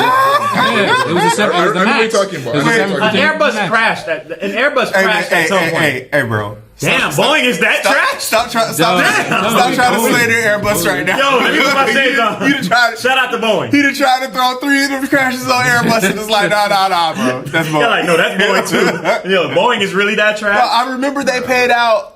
It was either 400 million. 1990, bro. Was the last Airbus Bus crash? crash. 1990, Hey, bro. shout out to Airbus. I'm sorry. Airbus, I apologize. Yeah. I apologize, Airbus. Hey, go ahead. I love Yeah, you we- guys. Get You guys are safe. Fight them endorsement dollars back. Boeing, It's Boeing, bro. Gotta I'm go. sorry, dog. Actually, hold on. What No, up? it's 21. 2021? 2021 was the last. Oh, I was right. Yeah. Never mind. Put my shades back on, man. Y'all playing with me out here, bro. And that was Japan. Wendy, don't be wrong, bro. Yeah. Chill out. Japan. That's still I'm a close to prophet. Malaysia. That's not a couple years ago. That's 2021. That's a couple years ago. A couple years ago? That's 2021. We're in 24. What are you talking 21 is a about? couple years ago. Yeah, If you that's a couple years ago, bro. It started 24. That's Couple is like couple like. that's the definition of couple. no, that ain't a But couple even- years. Definition of couple. Even though, yes, I would still consider 2021 as a couple years ago. Yeah. It still fits. So, okay. I was So, right. no, Was it the I'm- one I was talking about, the mountainside? So, Yeah. 2001. I apologize. All right, so 20. You said 2021. Yeah, you said Yeah. 20. Boeing has the most Alright, so- crashes, though. Boeing has what? Boeing has the most crashes. Absolutely. No, you guys are right. You know. Yeah. All right. Yeah. Hey, Boeing, y'all need to. Y'all need to. It's Y'all need to Take get your on chances that. if you want to, public. It's actually a very Substantial? big difference. Yeah, very big difference. I was trying to shoot them a little bit. No, I ain't no problem. I was trying to shoot them a little bit. They've been paying out a lot of people, Yeah. families that died on those crashes. I know that. But Wow. what's the next topic, man? All right. I was So, fun with. nah, not yet. So you just mentioned families getting paid off, right? Yeah. Family stuff like that, legal stuff. There was a topic that NoName brought up, and I thought it was very interesting because we actually talked about this conglomerate a few episodes back. So LVMH. There's actually a squabble right now that's going on, and the company may be actually splitting up. There's a possibility, right? So Yeah. Give us some information on that, NoName. So, what if you don't know? LVMH owns, Hennessy. They own, they own Dior. They own, Louis Vuitton. They own Moet. They whatever. A lot of stuff. They own a lot of stuff. So what ends up Long happening? money. So the father is the head of LVMH. Right, and he's brought his kids. So very similar to Rupert Murdoch of bringing his kids into the family business.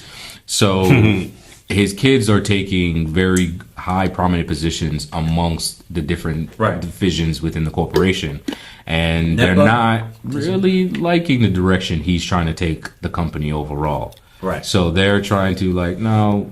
You can run that side over there, but I'm gonna run this watch division the way I see fit. Yeah, right. And then he's like, nah, I run the company. What you talking about? He's like, well, I run this division. Yeah. So it's a lot of that. It's a lot It's of literally infighting. Succession. Yeah, it's a lot of infighting, right? Right. And if you don't know, Succession is loosely based off of Rupert Murdoch. So hence the conglomerate. So that is so it's a lot of infighting. It's a lot of no, I want to do this. and the father's saying, no, I run the company, right? And so I think collectively they're doing a very similar succession thing. They're trying to oust the father, possibly, and the kids are trying to take over the company as a whole because they want to see the company move into a different direction. Right. First law of power. Never outshine the master. Yeah, that's the first law of power. They're making a mistake. They can believe what they want to believe, but I believe there's a way how you do it, man. You're not like that. Not like that. He put you in that position, and you're gonna try to Remember what I said episodes ago? I probably said it over a year ago when I said I'm optimistic about the world because the power structure is changing. Yeah. Right? Whereas the old geniuses who built up everything and they were vicious, they're kids. These snotty-nosed brats that was rich their whole life, they're about to be the ones running it, and they're not as good as their parents. No, yeah. There's That's happening. This is an example of that. We got to remember one thing to that I think is What's up? very important when it comes down to successful companies. It's not only their success, but it's also how long the success has been in place. You know, like the fact that it survives for that period in time, it's because of the old heads. You know, that's really what it is. It's just the consistency of success. That's really what it is. The guy that wrote the Psychology of Money, he mentioned that when it comes on to investments, the biggest thing is the consistency. Right. You know, what makes Warren Buffett is the consistency of how good he was, you know? So you can have this bright idea and this new direction that you want to take the company into. Great, fantastic, but that does not mean it's going to be successful. Right. No. You know, so you have to follow the consistency of what your dad put in place. If it ain't broke, you know? don't fix it. Fix it, man. And it's still wet serious. behind the It's ears. serious, yeah. Right. You know nothing. When you were still a baby, you know, shitting and all this kind of stuff, Right. he was running this company. Yeah. So don't pop up and be like, oh, yeah, I want to change it now. You know nothing, man. You know, so I don't like it at all. Yeah. And don't get me wrong, I'm not a big fan of this conglomerate, this corporation at all. But it's very interesting for this to be going on because I didn't see it. I didn't see it coming. he didn't, I see, didn't he didn't see it coming. I did not see it coming. No, I saw it coming because I see everything. It's only time. I'm so raving with that.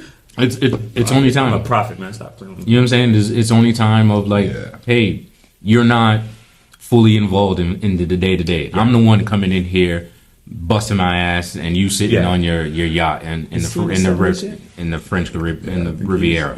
Is he in his 70s yet? Probably a little bit. He got more summers behind him than ahead of him. Yeah. So And you got to pass it on to somebody. So yeah. it's So like, I think it's going to be eventually then that, and I think what they should do is kind of come together because someone else is going to come in and break them apart. Oh my god! And that's somebody smelling that blood, bro. Like, Right, they're going to just break them apart. That's why Succession. Yeah, but that's why it's literally gonna exciting when you kind of like map and you say like their kids aren't as good 75. Yeah. because like NoName is saying, you open the I'm gonna say open the door, but you open the window of opportunity for somebody else to come in there. So a lot of people don't like if you were to read like what he was ruthless. Yes. Yeah. Right, like so he was ruthless of the way he picked apart these companies.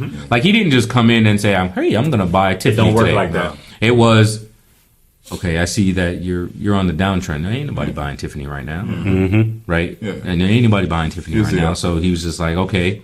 And so he started to buy shares. Get down and lay down. Yeah. Started to buy shares. Get you at your lowest point. So I control you now. What's that called again? When they, I know what you're talking about. Like a hostile takeover. Like a hostile takeover. It's a hostile takeover. So he buys the shares. He buys it at the low. Comes in and is like, "Hey, you guys are not doing too well." Yeah. And then they're like, "Oh, get out of here." Where he goes, actually, I know, right? So Elon Musk and Twitter. That's the same thing. Right. Adam Newman and WeWork. That's happening right now. Like, so that's what he did. And then as soon as he buys Tiffany, he's like, let's make it hot. Now let's make it hot again. Yeah. Right. Cross branding. So cross branding because now I own Dior. Right. I own this. I got people at Nike. Oh, let's release the Tiffany Air Force Ones. Oh, I know the CEO. I know the CEO at Rolex. Let's release the Tiffany version face Rolex. Right. That matches the Tiffany Air Force One. That's what I'm saying. That tactfulness. Get your whole Tiffany fit. It didn't just come. Yeah. You know, Kids don't have time. It takes time. You know what I'm trying to say? But I think Kids but don't have that. the kids don't have it at this moment. But when will they learn? It's like when someone goes for a job and it's like you don't have the experience. I Some things you can't learn. Though. I understand you can't learn, but Some things. When will they learn? if he dies tomorrow, what's going to happen? That's what I'm saying. This is the thing. They will learn it eventually, but it should not come at the cost of what your dad spent years building. Yeah. You know what I'm trying to say? Like this is something that you got to understand that, Dad spent a lot of time doing this shit. If we disagree on something, let's disagree in house. Nobody got to know about our disagreement. You know what I'm saying? We are speaking it from a standpoint we're outside looking in. Yeah, Of course. But if I grew up rich my whole life and that's also seen true. and That's seen also how true. this is going, Yeah. my entitlement is a little bit different. That's also true. Right. You That's see what I'm also saying? true. My entitlement's a little bit different. The way I feel about certain things is a little bit different. So I'm in here busting my ass. Yeah. Like I'm looking, like you might be looking at me like I'm some snot-nosed kid, but you didn't see the times when this nigga was on his ass drunk. I'm the one in here really making these moves. Which is the least you can do. Right, like given what exactly. You know what I'm saying? So I think that's where we're on the outside looking in, and it might just be time. Yeah. Like it might just be time. Like if you did watch the session, it's like the kids were right. Yeah. The kids were right. Like it was his time to give it. That was a long plane ride. Yeah, like it really was. You know what I'm saying? It really was his time. Like, you know what I'm saying? right. Like, you know, spoiler alert, the nigga died. But you know what I'm saying? Right? But so Do you think it's kind of like his fault though, in that sense? Because I mean, it's how you kind of raise the kids too, no? Like, Of course, yeah. it's just like it's coming back around to bite you. Guys. exactly. You know what I'm saying? 'Cause you raised them. He like raised them that. exactly. So and it's eventually you know The nanny raised him, but but you get to the point where it's eventually like you should know this is coming, right? Like they're all chip off the old block. They're all like this, you know. You Should've come as a you surprise. actually They should've placed come as them a in surprise. position of power too. Exactly. You know, you gave them the fucking knife to cut you off. You know Exactly. What I'm So saying? and the thing about like with Rupert Murdoch, you notice you don't hear any infighting with his family, right? Yeah. His family, he kind of stepped back and was just like, all right, I'm gonna give you guys the reins. Y'all fuck it up. Y'all fucking up your own money. My money's right here. Yeah. Like I'm solidified in mine. Yeah. So I'm gonna let y'all run. If y'all fuck like so their best deal, like the best deal they came up with. So his kids.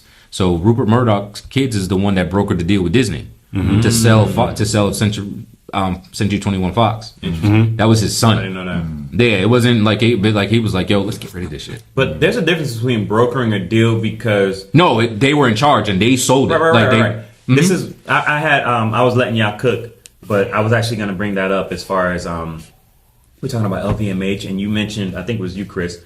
You mentioned what are the kids going to do when he's gone? Like, are they can they learn all this kind of stuff? No. What typically happens is they sell.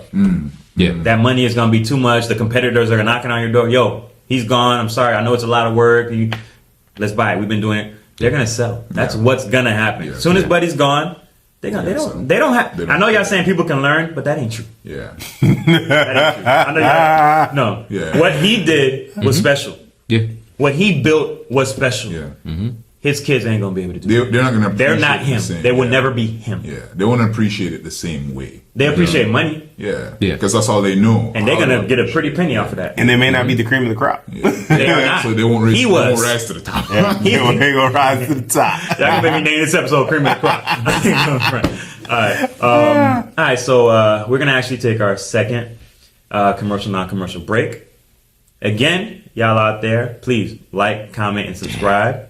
All A right. lot of shit they got though. Right. Exactly. All right. So Fendi, right. Givenchy, Celine. I didn't know they had Hennessy. Givenchy. Yep. Low. And Celine? It's actually pronounced Loe, but Yeah. Tag Heuer, Marc Jacob, They cornered the market. Low end, high end. yeah, Bro, they're everywhere. Dom Perignon, You're gonna have to call a family meeting. Hublot. They own Fenty. Yeah. Like it's Wait you until the know, breakup. Wait until they sell all these brands off. These kids about to be wealthy. Yeah. They'll probably sell off and just keep the good shit. The higher level. Yeah. Okay. Yeah. But yeah. Like I said, second to last. We'll probably have another commercial somewhere in here, but we'll be right back. All right. Let's go. And we are back from the commercial, non-commercial break. Did you subscribe and comment and hit the notification bell already? Yeah, I'll wait for you. We good? Yeah. All right. So going back now, Michael Jackson's family. All right. The Jacksons. We talked about the Jacksons. Yes. We just got through talking about some family strife, some issues with families and dealing with disagreements and courts and how money is going to go, et cetera, et cetera, et cetera. Michael Jackson's mom is beefing with her grandson, Michael Jackson's son, right now. And it's over how the $2 billion estate is supposed to be run.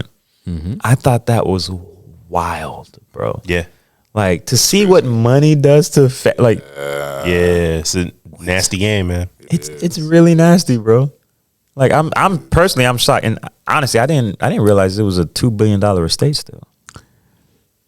Yeah. Yeah, it grew. It grew. It wasn't that much. But why? Why did it? Just over time. Okay. Value. Okay. Goes up. I don't know if they relinquished the Beatles catalog yet, but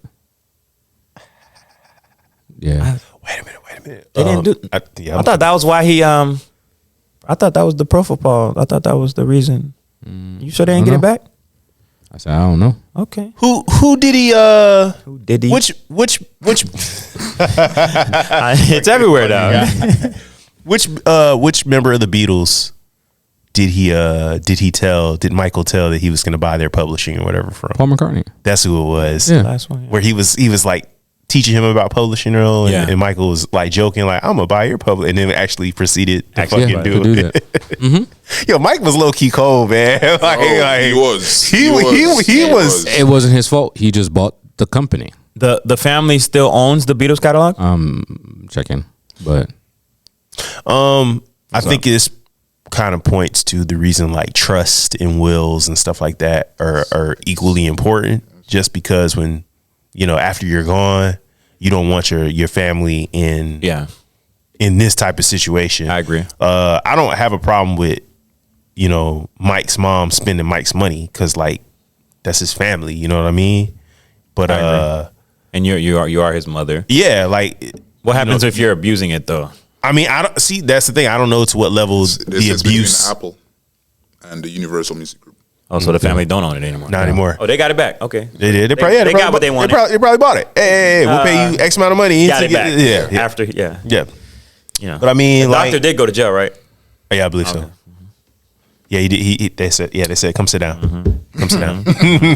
But I mean, it's a nasty situation. You know what I mean? Like, I don't know who's right or who's wrong within it. I don't know if it's she spending too much or his. And there's no way to really tell. Yeah, like we don't. He say, she say. We don't know. Like these are people that aren't. Well, you have one person that used to live in poverty that is now obviously wealthy. You have another person that's probably never been wealthy. It's always been wealthy. So like, I don't know who's right, who's wrong. It's like a test tube baby, I think, right? Yeah, Something like that. I don't know for a fact. overload. And she still even owns if she it. want to spend the money, Huh? it's her son's money. Yeah, still it owns is.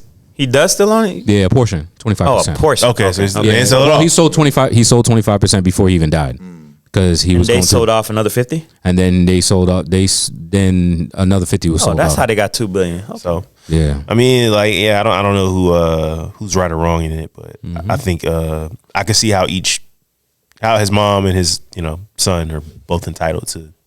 Ain't no right or wrong. It's all Yeah. feelings right now. Yeah. I feel like you're spending too much money.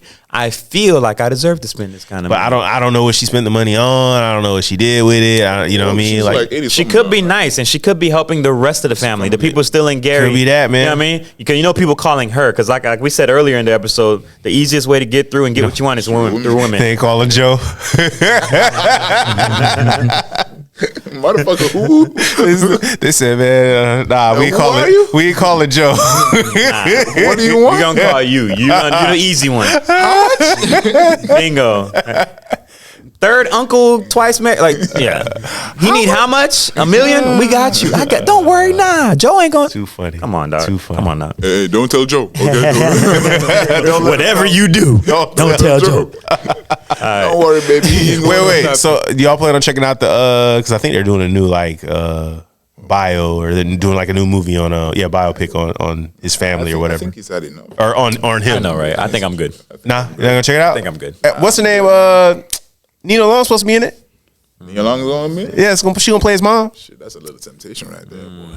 She's still fine. I'll She's still YouTube it. fine. Yeah, she's still fine. She's still fine. Alright. The freckles make her finer, dog. Wendy said, you don't have to wear makeup. Wendy said, I'm gonna check out the trailer. The trailer's good. The trailer give it to you like, Yeah. Leave me alone, boy. All right, so yeah, still fine. I know, undefeated. What you on that? Undefeated.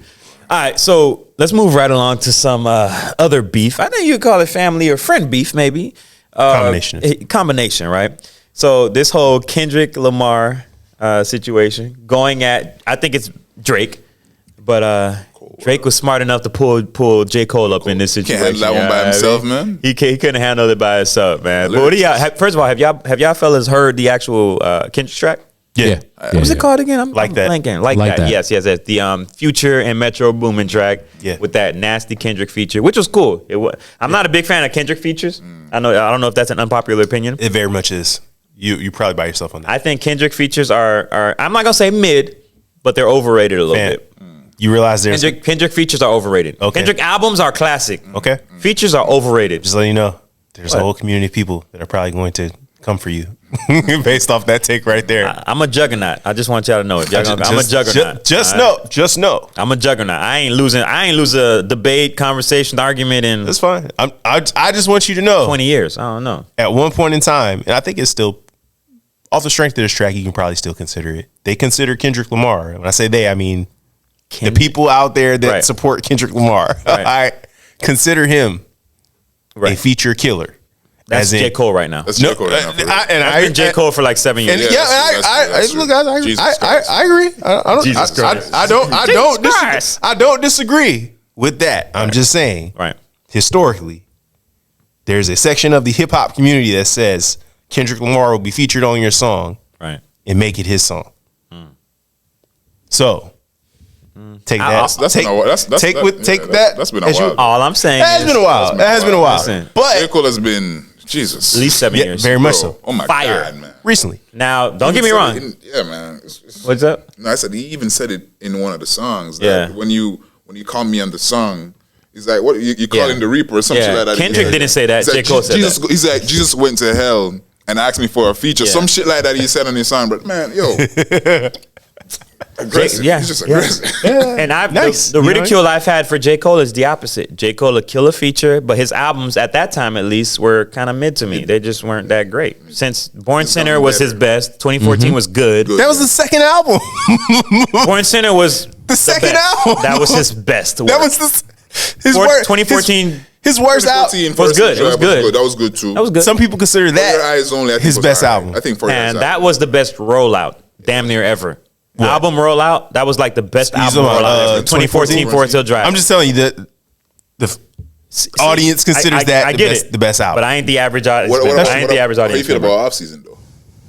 I love All Season. I think that's some of the coldest raps. Yo, that's some of the best raps. But I'm just saying, if we're ranking his projects, and like I said, I think J. Cole for the longest, prior to the past 7 years, has been killing features, even prior. But like his albums they kind of tapered off a little bit, and I think that's because he lost motivation, which is why he even came up with the notion of the last album is going to be to fall off, and I'm gonna go play basketball because that's what I'm happy of. That's what makes me happy. You go try to play basketball and you realize your dreams ain't. I know you call it your Dreamville and all that, but you ain't playing in the NBA. Get your butt back to rapping, right? Right? Shut up and rap. You know what I'm saying? So now you come back and rededicate yourself to rap, and he's admitted it on the might delete later documentaries. I don't know if y'all been checking those out on YouTube. He's actually admitted it. Yo, I had to really get back on my pen, and I've even neglected producing, which is what I started off doing. I've neglected that, so I'm rusty there. But my rapping, I'm the best on the planet right now. Yeah. And J. Cole right now for the past at least 5 years. No one can touch him, bro. You can't touch him. Okay. Right? Kendrick, all I'm saying with Kendrick, and I like Kendrick, all his albums are classic. Every real studio album is classic. It's a classic. Every real studio album, the three. I feel like Kendrick is an artist.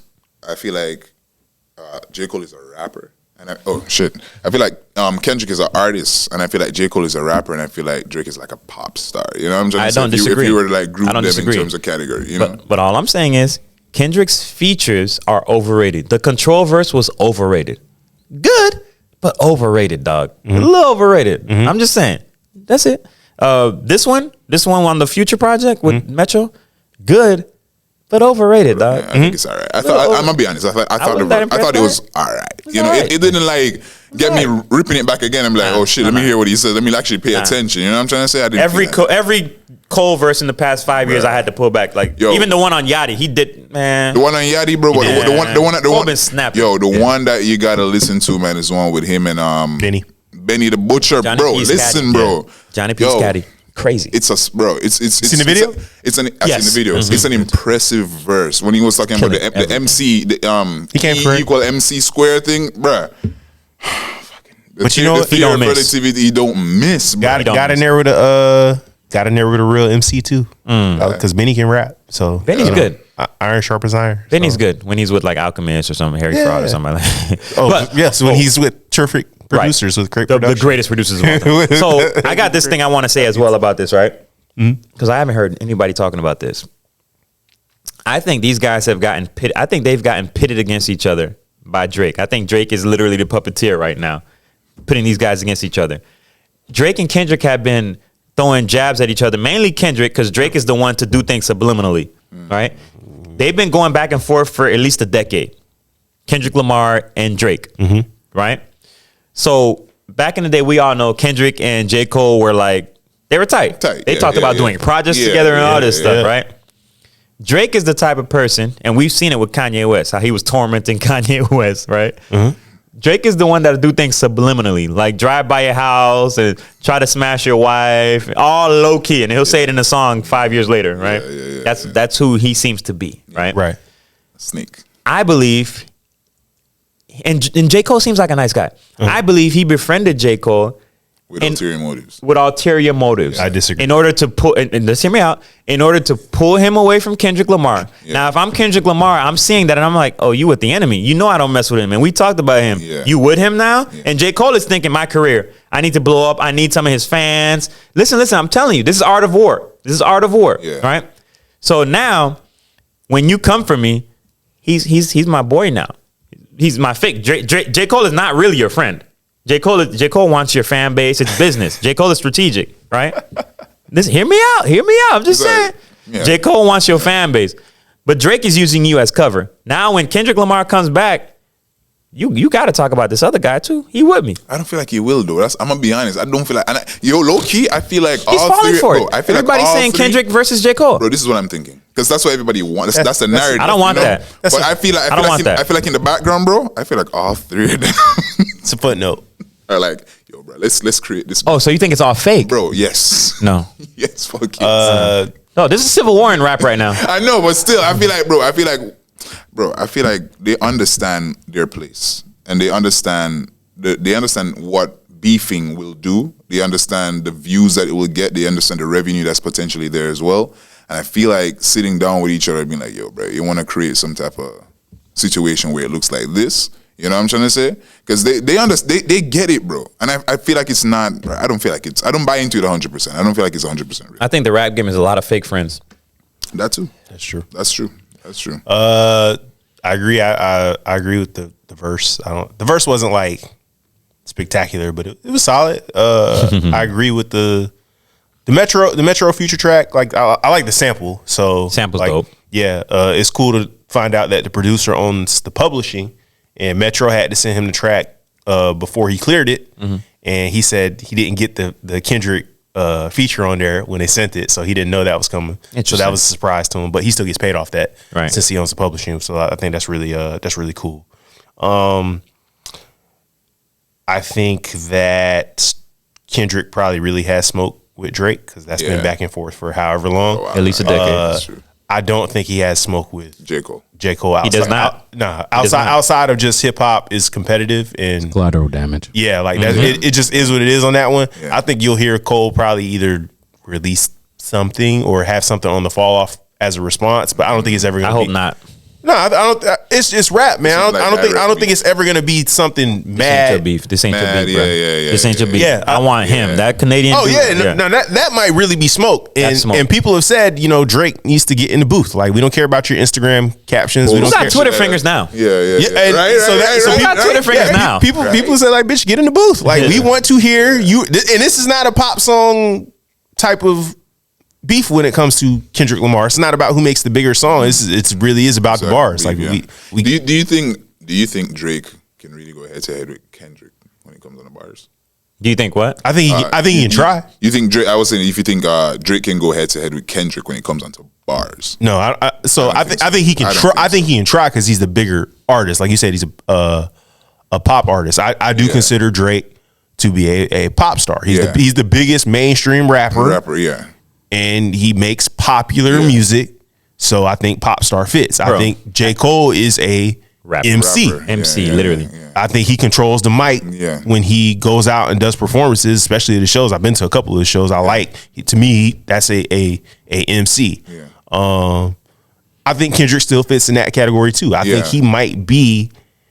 You know what? At this point, no, I agree. So I think they're all artists, man. Everybody is particular about their artwork. In the simplest way of the term, sure. I don't know. Kendrick's a different kind of artist. But I don't know if that makes just because he's different, he's more complex or he's more artsy. You don't think Kendrick is more complex than Drake? Than Drake? Than both of them. You don't think Kendrick is the most complex out of the three? Nah, I think that's subjective. I feel like he is. Like I said, I think that's subjective. I think maybe when it comes down to like his interludes and the message he's trying maybe to convey on his albums, I think it's an honest critique there. But you can say his albums are more artistic than other albums. That's all I'm saying. I don't know if he's more of an artist than the next guy.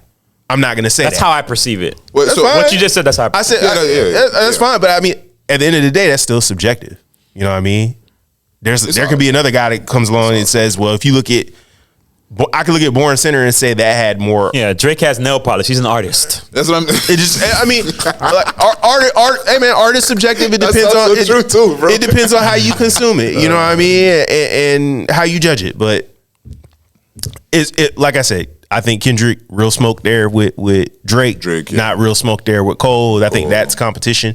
I think what gets lost in all this is the fact that Big Sean released a whole new track and nobody went to listen to none of that shit. Yo, was he wearing a bodysuit? Why his body look funny like that? I feel so sorry for him, man, because he definitely did a Tiny Desk and everybody else. It was cool. Everybody else has done a Tiny Desk. Like Jeezy did his, Scarface, and you hear a whole bunch of feedback how people enjoyed that, and this shit popped off. Big Sean's was better than Jeezy's. I'm not. Jeezy's was bad. But the audience, man. Scarface had the best one I've seen in a while. Yeah, he had the best one I've seen in a while too. I like Juvenile as well, but so I liked. I didn't say I loved. The thing that hurt Jeezy's Tiny Desk was the audience that they brought there. You can't bring. I don't care if the kids were from Hampton, Clark, whatever. You don't need to bring kids in that age group. To an album that was released. 2005, 2006, almost 20 years ago. They ain't gonna resonate with that. Like, and that's what really fucked that whole Tiny Desk up. I feel like he should get a redo bad on it. No, I blame him too. Sequencing to me wasn't great. Like, it was more just the audience. You can't do standing ovation, right? Like, standing ovation is like a deep. I knew Juvenile's just as old. Juvenile's older. That's what I'm saying. But I knew he fucked up with the audience when. Then he did Air Force One. What was it? Standing ovation. That's what he started with. This is more than words. This is more. I am the streets. I am. So he started with standing ovation, and the audience didn't know the words. And then to his chorus, I think they repeated. Then he went to Air Force One. I am the trap. They just kept. That's called sequence. That's called sequencing. You did a bad job, bro. No, he did a very bad job because Juvenile hasn't released a new track in God knows how long. But he released a new video. He had it jumping. And he had that fresh place did his thing. Jumping. You know what though? Oh, those songs are from in the 90s. And he had the place jumping. He dropped the video. I watched it. The video's trash. Too. You think it's trash? It had nice buns in the. I mean, it had nice. But you didn't like anything else. The shades on. You didn't like none of the smoke. You didn't like none of the visuals and no. Wasn't rocking with that. I like the Juvenile. I thought the creative direction should have been a lot better. I get it, the 25th anniversary, and I'm a big Juvie fan. 400 Degrees is one of my favorite rap albums of all time. I was in middle school, like I shouldn't have been listening to that, but here we are. Yeah, big music head, big music head. I knew all the lyrics. I still know the lyrics, but nah. All right, I see what they're doing. I want to bring something back real quick. What up, bro? Kendrick Lamar, and just tell me. So, do you consider Section 80 Kendrick's first album? It's technically a studio album. That's not what I asked. I said, do you? No. Okay. But it's technically a studio album. But you're right. No. I mentioned earlier 3. Remember earlier? I know you did. Yeah. But that's why I had to come back and talk. I'm like, hey, hold on. Because it's just. That one came back in your head a little bit. Section 80 is great. To me, it ain't a classic. I think it's great too. But like he said, it was like. All them shits are mid. Wow. Oh, you know what? We'll come to Section 80 is considered a digital album before streaming became a thing. So I remember it being available on Spotify, and that's how I consumed it. That's how I listened to it. Bro, let me tell you about this dude. Album. I was stuck Because on it was a digital album. It could have been anything. Listen, I'm gonna tell you about this guy. I guess they didn't want to resonate it as or they didn't want to count it as like physical sales. Right. That's how you feel? Now, All listen, the joints was mid. listen. That's I'm gonna interesting. tell you a little bit about this guy right here. I remember, I can't remember the year, but we were on the way to Dave Chappelle stand-up show, right? And this is when Pimp a Butterfly literally just came out. And we're driving in the car. It was me, you, I think Lance or something like that. And we're listening to Pimp a Butterfly, and I'm vibing. I'm like, this is amazing. And these two guys are like, this is trash.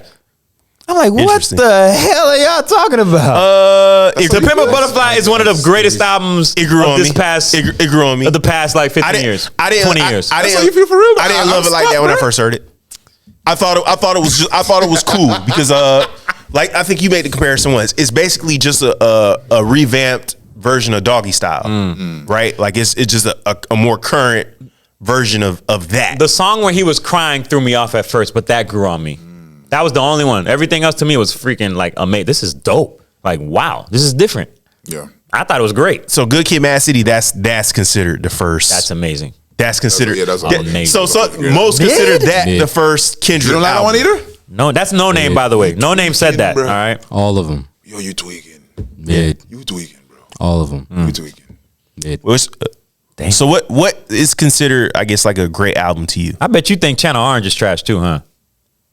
No. Okay. Whew. Okay. No. Whew. No, for real though. No, Our friendship was on the line right there. If you had to recommend an album to me as like, hey Valle, this is a classic album from start to finish. Press play on this. Trust me, you'll love it. What album? Rap? Yeah, let's keep it there. Rap? Damn. It depends on your mood. Right, it depends on your mood. Like if Okay. you're trying to get amped up, like I mean, whatever. I hold Thug Motivation 101 in high regard. You gotta understand, you're talking to a reformed street dude. I hold that. I wanna let you know that. I hold That used to be my Bible back in the day. That was my Bible. Thug Motivation Right, 101? like Yep. Thug Motivation That's my 101s are like Hit the kitchen lights, cockroaches everywhere. like that. I hold that in high regard. Hard head, make a soft ass. Hard way to get your straight cash. Okay. Born Sinner. All right. Born Sinner is up there. That's a very depressing album too, by the way. But that's what I Somewhat. said. It all depends on your mood. True. No, I just wanted to point that out. Yeah, that Rich Die Trying. That man wrote the album when he was depressed. Was that 50's first? Yeah. Yeah, that's why. Yeah. Okay. Yeah. So like, Great album. A lot of those songs ain't standing the test of time, but I got you. Great album though. Yeah. You said the same thing about College Dropout. We're gonna revisit that one day. I agree. We can do that. I can't wait. But yeah, some of those albums, Graduation. amazing. Graduation, amazing. Graduation is amazing. Yeah, That's so- a solid list. I think that's a solid Like, that's list. what I'm He saying. hasn't Like, named anything I would skip at this moment. Right. Yeah, But that's what I'm saying, It's like- wild that you find none of Kendrick albums. Yeah, that's kinda there wild. Because the albums you just named, I would say you could put Damn in that conversation with those albums. Like I think Damn could be there. if I were to think of all of Ken, that's probably the one I. You like the most? Yeah. I think that's the like third I best. like I'll think that's the probably third best. You said the But I Pimp a think Butterfly, right? Pimp a Butterfly is number one for you. It's for me, from my Yeah. perspective. I can see him loving Mad City? To Pimp a Mad Butterfly because it's heavy. You know, like that's a We heavy gonna album. be all right. That's You know what I fire. mean? Yeah, because when you all be all on his. I know. Oh yeah. People power. Shout out Fred Hampton. Shout out Fred Hampton. People power. That's a People heavy power. album. man. I People feel like power. Damn isn't as heavy. I think that's And- more like Yeah, Damn was like that balance. balance, Like, yeah. And I think- oh, I gotta get the after regular Damn- people. Yeah, yeah. And I think after that Damn nigga's would rapping, be bro. Good Kid, Mad City. Good Kid, Mad City. my God, Doggy my style. God. Right, so like, Doggy- so, right. but Updated doggy like I style. said, but then like I said, it's mid. I'll say this: they came out and gave Good Kid, Mad City the Pulitzer. the classic Oh, no, stamp. okay. I think I don't know if it's double XL. I'm sorry, or Pimp a who. Butterfly got a Pulitzer, I think. Yeah. Or Yeah, the because of equivalent all of of it. Pulitzer. When Good Kid came out, What do you feel about they rated it pretty high. Good Steppers Right. and Mr. Morale and Good Steppers? The most recent album that he let out. I liked it. I ain't Like calling it a I think it was classic, though. I think it was pandering I ain't calling it a classic. to a demographic of it. He hasn't been out for a while, so I'm Right, gonna right, try right. to I'm gonna try to check all these boxes. Boxes, I'm gonna try to check all these boxes. That video was fire though. I like Whoever it. that girl It was is. fire. Sure. Well, yo, she fine as hell. Yeah. Like, Paid some. I looked her up. I don't know what. hey. What she find? I think it's I had to look up. but yeah. So I just. Oh man, You didn't vibe with that one. I felt like Okay, that was. that's fair. I was listening to like when I was like Pander? okay, and then it's like I like one of my favorite. I think it was the opening. It opens with what N95. N95. It's something he says on that. Watch me own it all. Yeah. I like Watch Spider- me, I like- just like I Jigga. like, Watch me own it all. Some shit like you know what I'm trying to Of say. course, yeah. But I'm not gonna quote the verse verbatim. But he has some moments on that album where I'm like, Father Time. this could have been a classic album. Right. Like it has flashes. Yeah, flashes. But I can't say that it's up there with the. You listen to the whole album, right? Yeah. It's moments in the album where I'm like, I love this album, but I just don't love it as a whole. Okay. Cohesively. Okay. Yeah, but there are moments in there where one I'm like, 2 songs you can pull it, be like, yeah, I fuck with it. Yeah. all the time. I think too, if we were to think of the landscape of hip hop or rap, what was the like in the last couple like pop star, like you guys are talking about Drake, like what was his last really good album? Right? Like that. I know y'all remember me saying he was gonna fall off. I know y'all remember me saying You that. know the thing with Drake, bro? It's not even the fucking album. I know y'all It's remember me one saying- and you don't two remember me saying songs that. I listen to Thank and I'm you. like, yeah, I fuck with this. You know Many what I'm people trying to said say? that though. Like, It's not even the albums, bro, because his albums are, to me, are trash, bro. Like, I don't fuck with his albums. It's like 1 and 2 songs. on Trash the is album. harsh. I ain't gonna say trash. it's a trash. You could but say mid. Not, yeah, really, actually mid. Actually mid. Really? You Actually, dropped a lot of those. Like, like, literally, if it's not for these 2 songs, I wouldn't even fuck with you. Mm. You know what I'm trying to say? Yeah, like I think the one I probably hold, like the last one I was like vibing. I was like, if you're reading this For the- it's too late. Oh, That's yeah. a Nigga, long that's time. twice I remember fucking- staying up at. I remember If staying you're up for reading that. it, One. you said if you're That was 2011? No, Yeah, that was 2011. Nah, I remember that. That had to be. Nah, 15, double I check. think. that might have been like 15. 2015, 2016. Oh, okay, Yeah. y'all might be right because I remember them saying, "Oh, this is his last one on Cash Because Money." then Yeah. right after that he dropped the one with Future. That was after 2014 Forest Hill Drive. Yeah. It was- Interesting. I like More Life. More Life was More Life. I was going to say More Life More Life was was a good cool. one, too. I like More Life. Yeah. Take Care. More Life My was- favorite one was actually Scorpion. Nah, I didn't like Scorpion. I liked it. That was more personal. He's talking about his mom. I Sandra's Rose. skipped a lot of shit on Scorpion. Really? I think that was his most personal album. I think that was when he was trying to. He was actually you actually saw who this dude really is on Scorpion, talking about real life issues and you know what I mean. All the other stuff is all fake. His songs from Scorpion that charted, like those are all like they were like bangers, but I just didn't enjoy the rest of the. Yeah, I don't know. Did you like Sandra's Rose? I did. Okay. But that's because he was actually rapping. That's a boom bap. I like type the of- rapping. I Yeah, like that's- rapping. I like- Drake. yeah. I like Drake when he wants to rap. Rap, yeah. And not give me a pop single and See, la la la. When he's rapping, bro. Yeah. His pen is not bad He's at not. all. Like, back to I back. just don't think it's better than Kendrick Cole. Yeah. And that's why I think this era is this era's big 3. Yeah. You know, like that's what it is. Right. You know, in what order you want to put them is up to whoever. I do think. I would say Cole, Kendrick, and Drake. That's Yeah, all. 15. to me, that's Right. To me, though, 2015. Okay. 2015. To me, I think that's like. and then before that it you was can have the recent rankings on that. yeah. But if you to go back 10 years ago, Then Kendrick. You would put Kendrick over. some people will argue Drake.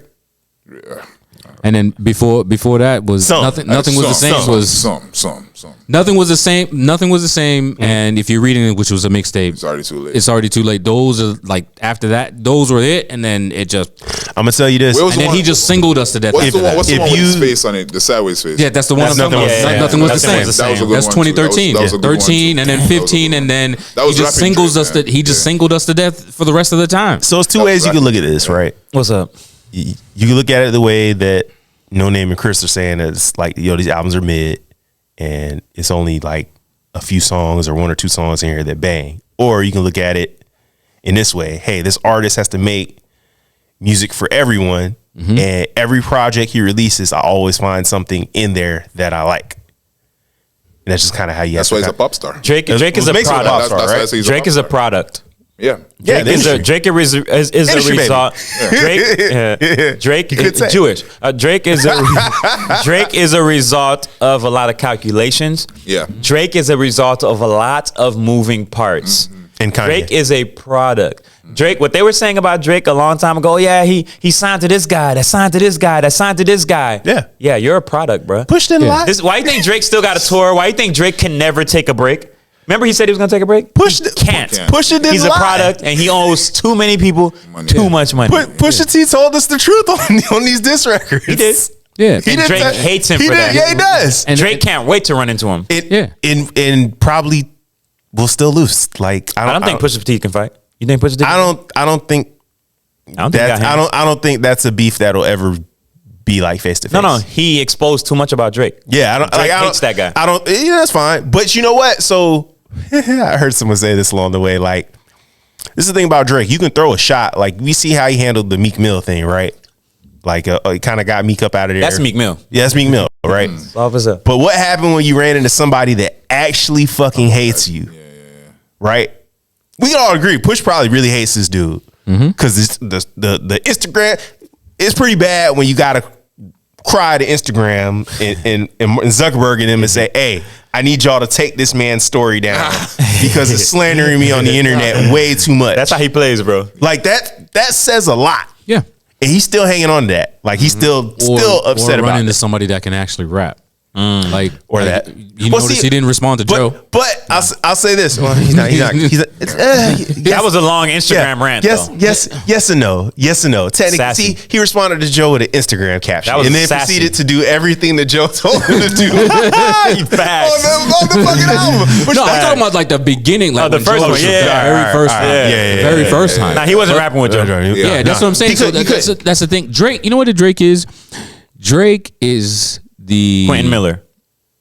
Yes, but when I mean in like in life, I like Quentin Miller, though. Drake is the y'all gonna know this. Like, what's up? The kid that comes to the basketball court that has a nice ball that only comes to that mom The listen- wristband. No. The mom they're like, what are you doing here? Yeah. The mom, the parent. I'm not gonna say mom. The parent lives in this neighborhood that you don't think they should because of their circumstances. They are there, but he comes to there. Got the nice ball. He got the kicks. It might not be the new kicks, but he got the first. That's him. Mm-hmm.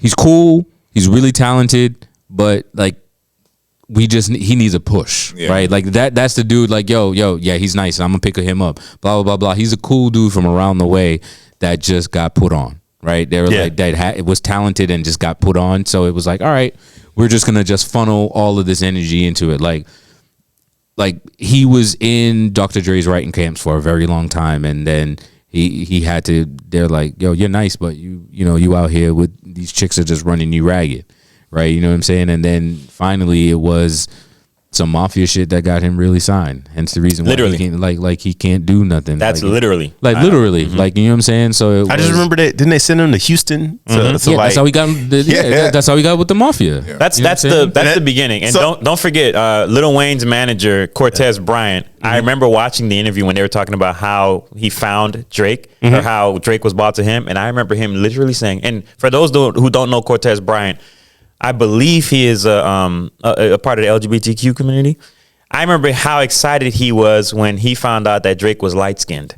He was real giddy. And he light skinned? Ooh. Yeah. I saw that interview. Yeah. So, Cortez Bryant. Look him up. Cortez Bryant speaking on Drake. That's literally, So I'm just saying that factored in to the reason Drake was signed. Ooh, he light skinned? Yeah. I'm just saying, can I not say that? And the thing too is that happened. And like some of the verses, like one verse he wrote years, and it just sat on a hard drive, and then they finally which one? Oh my god, the one with Baby. And it was like my daddy. No, Birdman or Birdman. So Birdman was She Will. Okay. He wrote that 5 years before, and then what ended up happening was who's the producer on that? It's not Metro. It's Hit Boy. Okay. Right. Shout out to Hit Boy, man. And it was like, was it Hit Boy? I can't remember who's that. Don't seem like a Hit Boy era, but it wasn't Scott Storch. Hey man, no. I'm gonna tell you, Hit has been producing for a long time, and I didn't realize he had as much on Watch the Throne as he did. I didn't realize he had been working. That's more the Hit Boy era. She Will ain't a Hit Boy era though. No, that record is around that bubble. She Will. She Will. Yeah. That's Hit Boy. That's like what? 2011. That ain't 2010? 2012? let's see. Who produced that song? I'm trying to. That's in that bubble. That's in that bubble. 2011. See what I'm saying? That's 20, but who 2011. produced it though?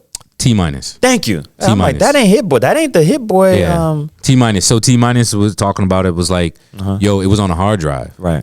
and he was just playing stuff for Baby, and that came up, and he was like, whoa, Right. what the fuck? What's that? And then they were like, nah, let me get that. He bought it. Called. Was like, yo, I heard you on this track. He was like, all right. He was like, yo, I wrote that years ago. Right. And then that's how. Like, Hey, that sir. Yeah, I wrote that years ago, sir. years ago, dog. Yeah, because the beat was done and Drake jumped on it. Yeah. and then just left it. It was just sitting on a hard drive. So if they released it in 2011, so he had that. They've been Right. sitting on it for 5 years. Right? Yeah. Interesting. It's like what? 06. 06, yeah. 06. Yeah. Interesting. That's why if you listen to his Drake's verse, he sounds super young. Yeah. Right. I never picked that up. I never picked it up. T minus told the story when he went on T-Pain's podcast. Okay. Hey. And then he told the story. Shout He told out the T-Pain. Shout out story. Pain. Shout out Pain. Shout out Yeah. Pain. Tell that as So- a hero. All right, so moving on, man. Moving on. So we're all in agreement that Kendrick washes Drake, All day. and I think we also are in agreement that we don't want to see Kendrick versus J. Cole. Nah, I want to see that. Okay, damn. You wanna see that? I don't want to see And it. not on some beef, on just some hip hop I don't wanna type see stuff, it. man. I'm good I with don't want to that. see it. I want to see them do an album together. That's what I I'm would like to saying. see that too. That's what I'm saying. But you could do an album together and That's still be what in I want. competition. Right. I could do it. But I don't want to see the beef because beef kills all Well, that. see, Yeah, this is the thing, right? I don't equate competition with beef. You know what I mean? We can still compete and everything can still be good.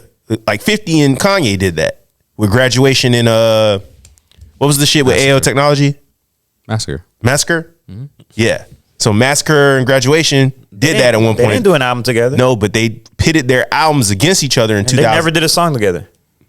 Okay, but they pitted their albums against each other, and I think was it 2007 to see who would outsell who, to drive competition to compete. I remember that. to compete for hip hop. Yeah. There's no reason that Kendrick and Cole couldn't do the same thing, even if it was a joint album. Like I would listen to see like, you know, hey, who out rapped who on which track or who out rapped who on what album. Right. You know, But like that's different than beef. I don't want to see them beef. I'd rather see Kendrick and Drake beef. that's fine. I think that's valid. Like it's a valid reason. That's valid. There's real smoke there versus right. hey, that's my homie. Yeah. But we're competing. Yeah, I You don't you mind play that. on a different team. Yeah. I play on a different team. I don't mind Guess that. what? We trying to win a title though. Yeah, I don't mind that. And I think Competition. I have a funny feeling Drake, J. Cole's response is going to be something similar to like the tempo of "I Let Nas Down." Right? It's going to be like that melodic of "Damn man, I'm disappointed in you." Right? Like, and it's going to be like that type Okay. of Response, like yeah. response. I don't think it's going to be like Head on. like I don't think I so think either. Can't I think son it's him going- like he did Meek Mill. Yeah, like I think he's gonna that I think J. Cole's response is gonna be more of that type of style. It's not gonna be like diss track, right? I think it's gonna be he's gonna turn it into a song. He's gonna turn it into a song. He could address it how he addressed what's the little rapper name? Lil Pump. No, he can't. That's disrespectful. 1985. But I think Drake Got him all the way the I fuck think- up out of here. I think Kendrick does not want that with J. Cole right now. no. Not right now. He too Well, too fresh. Like I Yeah, said, man, he's that, too fresh, man. that- I don't think that's real. I don't think that's real beef. I think that's just competition. and that's why I said it's not real. So he's gonna respond on In a that way type where of. it's- Okay, I see, when I see. And I'm gonna like tell you, that. I seen Kendrick run from the smoke before, so that's why I'm kind of like, From Cole? yeah. When? It's one of Jeezy's recent albums, maybe like 3 albums ago. Oh no, Jeezy set them up. Jeezy talked about yeah, that. them both Jeezy on the set rap. them- no, and, no. then Kendrick Jeezy came on, spoke about that. and Jeezy set came it on there up. just singing. I'm like, where? No. Where are the raps? Jeezy talked about it. Okay. Jeezy didn't tell either one that they were going to be on the track. And Kendrick does this. When he'll go on a track and he'll only give you a feature. Kendrick does that for some reason. He didn't know J. Cole was going to be on. You think if he knew J. Cole was going to be on the track, I he don't would've- know, man. All I can run with is the fact that I have this track that says it's featuring J. Cole and Kendrick. Kendrick and did I not got know J. Cole was and gonna I be on got hella bars from J. Cole, and I'm like, yeah. I got 'Cause J. Cole kills anything. I got chorus and singing from Kendrick, and I'm like, I can't believe I got this out of Kendrick. I know, right? And I was extremely disappointed. Yeah. And I'm That's just like, Jeezy's fault. all right, I'll blame the snowman. But you know they say you can't blame the snowman. Like, hey, that's funny as hell. Can't blame the snowman. All right, so moving on to somebody a lot of people are blaming right now, and I low key feel bad for the guy because, and I'll give my take in a few, but we're talking about Diddy. Everybody's calling him the Diddler now. That's wild. That man said, "I low key feel bad." Ooh. I low key feel bad, and I'm gonna tell y'all why, and it's gonna make sense. All right, you better have God and morale, and you better have some religious talk up in there, boy. And Jesus said, all right, so sound like Dion and Shannon right there. So, how do y'all feel about this whole situation? Because this is everywhere right now, bro. This is literally everywhere right now. You might really go to jail. Yeah. Wow. Yeah. Wow. So the document, the legal court proceed, whatever the fuck this document is, legal document that's out there. It's like 73 pages. Yeah. I made it to like page 27, and I didn't feel the need to go to the cliff notes any further. I didn't feel the need to go any further. I looked at the pages that you said 11 and 12. I didn't even read through. I was just glancing through it, and I was like, this don't look good, bro. It don't. So I think what's gonna hang them is within those 73 pages, trafficking, underage women, drug use. Anything within the statute of limitations? Yeah, a lot. Oh, damn. And they got some witness testimonies, some names in there. I think, including 50 Cent's baby mama. Right. Is a strong possibility. You know it's bad when, first of all, at least 3 of your homes get raided, right? So that's not. They got enough. Yeah, like they got enough to do that. With 2 different agencies to come in and raid multiple places, or multiple locations. Yeah, whenever All right, so that's bad. So we know they have something legitimate, and within the documents, like it only gets worse from there. Right. But the fact that he fled the country kind of lets you know what's up. And get out of Dodge. Puff's been who he's been for years. So it's not news, man. Go ahead. Chris. I was piggybacking on what you said, man. It's not news. We all know that he's been on this shit for a minute, bro. That's a fact. Yeah. The most surprising thing was the Stevie J thing that I saw in there, and then the screenshots. And you believe it? Yeah. Oh wow. I fully believe everything I read in that document. I didn't even finish. None of it sounds out of the realm of possibility. Okay. All of it sounds like some shit that somebody that has a lot of money that's powerful will do. Right. Shit, yep. And okay. The fact that he sold all the Revolt shares to an anonymous. Not yet. Just it's not finalized yet. It's not. The fact that that's even out there, all that tells me telling, that motherfucker fucked up. Yeah. And probably a lot of this is true. I'm gonna give y'all my perspective right quick. Go ahead. Just like you just said, all this and what this tells me is this is a hit job, right? I will say, I'm gonna preface that by saying, I do believe most of what's being said. I do believe Diddy was moving a kind of way. It is what it is. He's been rich for a very long time. Yep. He's been untouchable for a very long time, right? Yeah. Sex parties and all that kind of stuff. We know that happens. Yeah. Right? Mm-hmm. Now, here's the thing.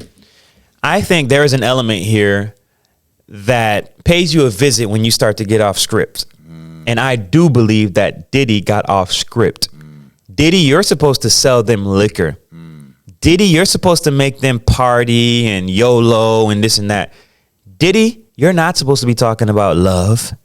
Diddy, you are not supposed to be talking about owning your own masters and black people coming together. Diddy, that's not your script, homeboy. Right? That's not your script. I'm just saying, listen, hear me out. Yeah. Hear me out. Because what I'll say is, whenever you see somebody that looks like us, that is getting paid, like Diddy was made a billionaire on paper, right?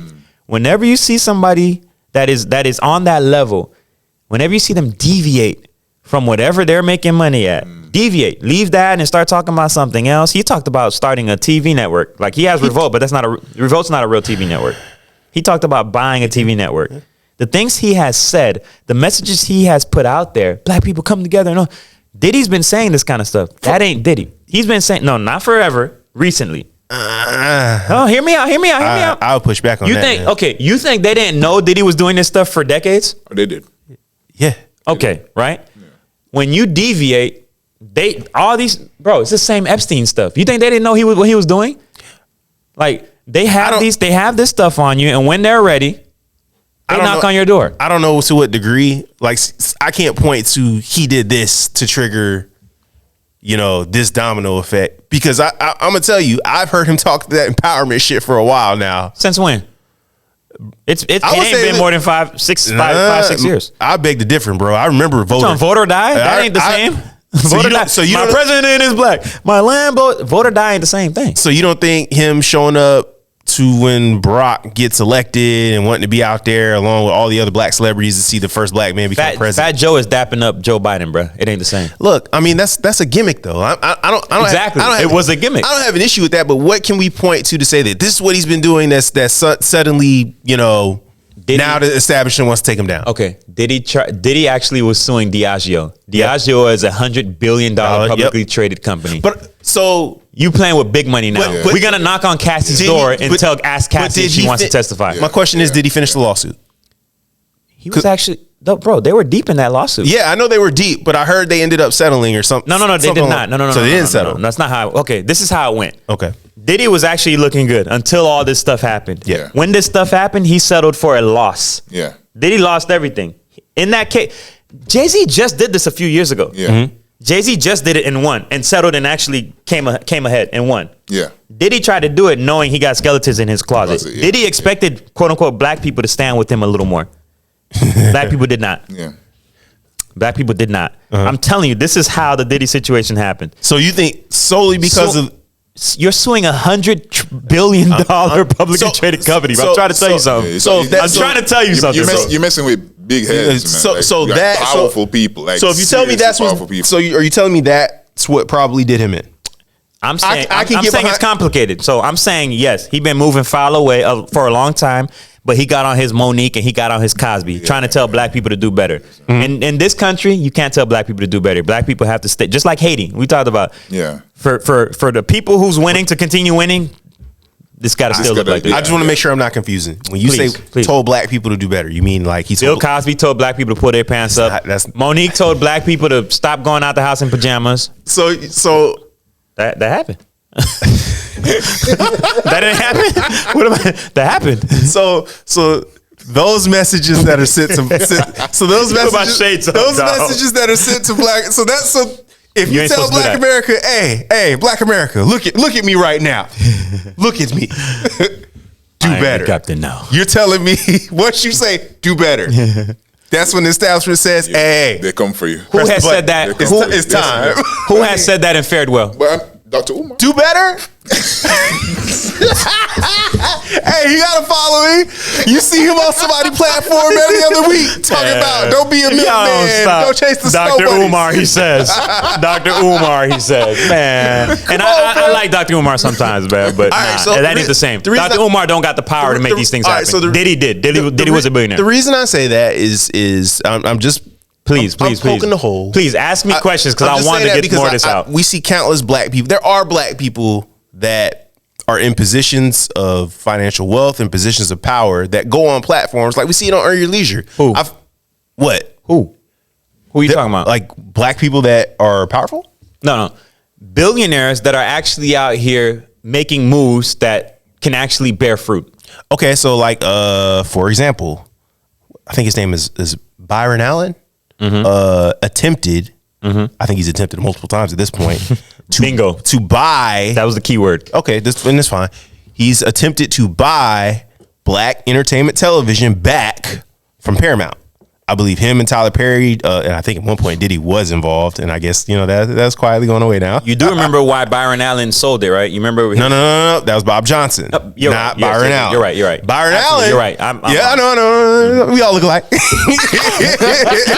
I admit when I'm wrong. Yes, I admit when I'm wrong. What I'm saying is Byron Allen is obviously a very wealthy black man that's in position and can afford to buy black entertainment television back from a company because how can you call yourself black entertainment television if you aren't actually owned by black people, right? I think that's a valid stance to take. Like, okay, cool. I wouldn't look at Byron Allen and think that he's the loudest guy in the room because he's not. You know what I mean? But he still does stand for empowering and helping black people in this country. Like that's what he tries to do. But he's not very loud, obnoxious about it in any type of way. Uh-huh. You know what I mean? But he does come on platforms to speak. So if we want to go see clips of him talking to the public or in mainstream media, it's there. But look at what Diddy was saying, and look at what, because I listen to Byron Allen, and but it ain't the same.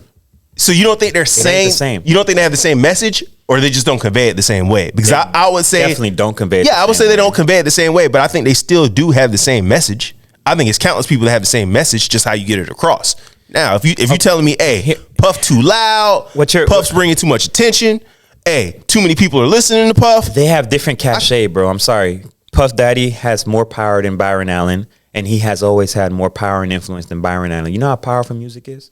You know how powerful entertainment is? Very. It ain't the same. So what I'm trying to say to you is, I get what you're saying. Mm-hmm. It ain't the same, dog. See, but that's where I disagree. Puff Daddy is way more influential. I'll disagree slightly because I think inevitably Byron Allen's more powerful than Puff, and he has more money now today. Yeah, today. I think he was before Diddy got caught up in whatever money don't matter. Influence matters. But doesn't money? All right. So I'll say no. I think Byron Allen is more. Hold on. I would say Byron. Are you asking, does money equate to influence? In a sense, depending on how much money we're talking about, though. I think that's it.